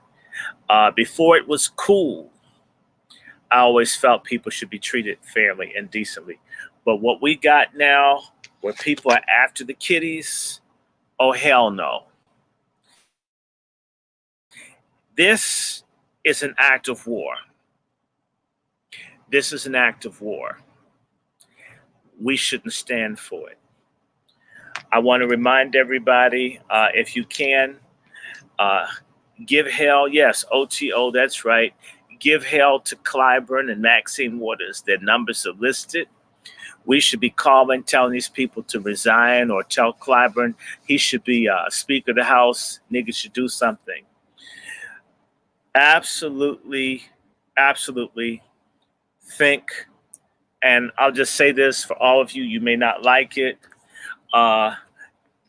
True belief of Jesus Christ, the real Messiah, Yeshua, Mashiach, for those of us that understand that Deuteronomy 26 pertains to us, we need to get back to our true Lord, Savior, Master, and King. We're dead without him.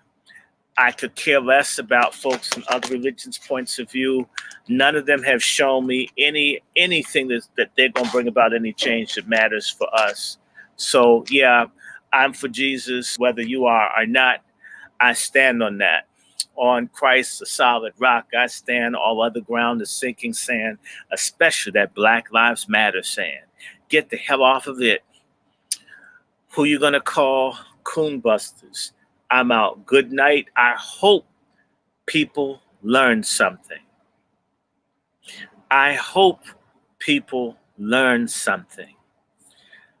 Please, I hope that you didn't waste 3 hours learning nothing. Good night and God bless you.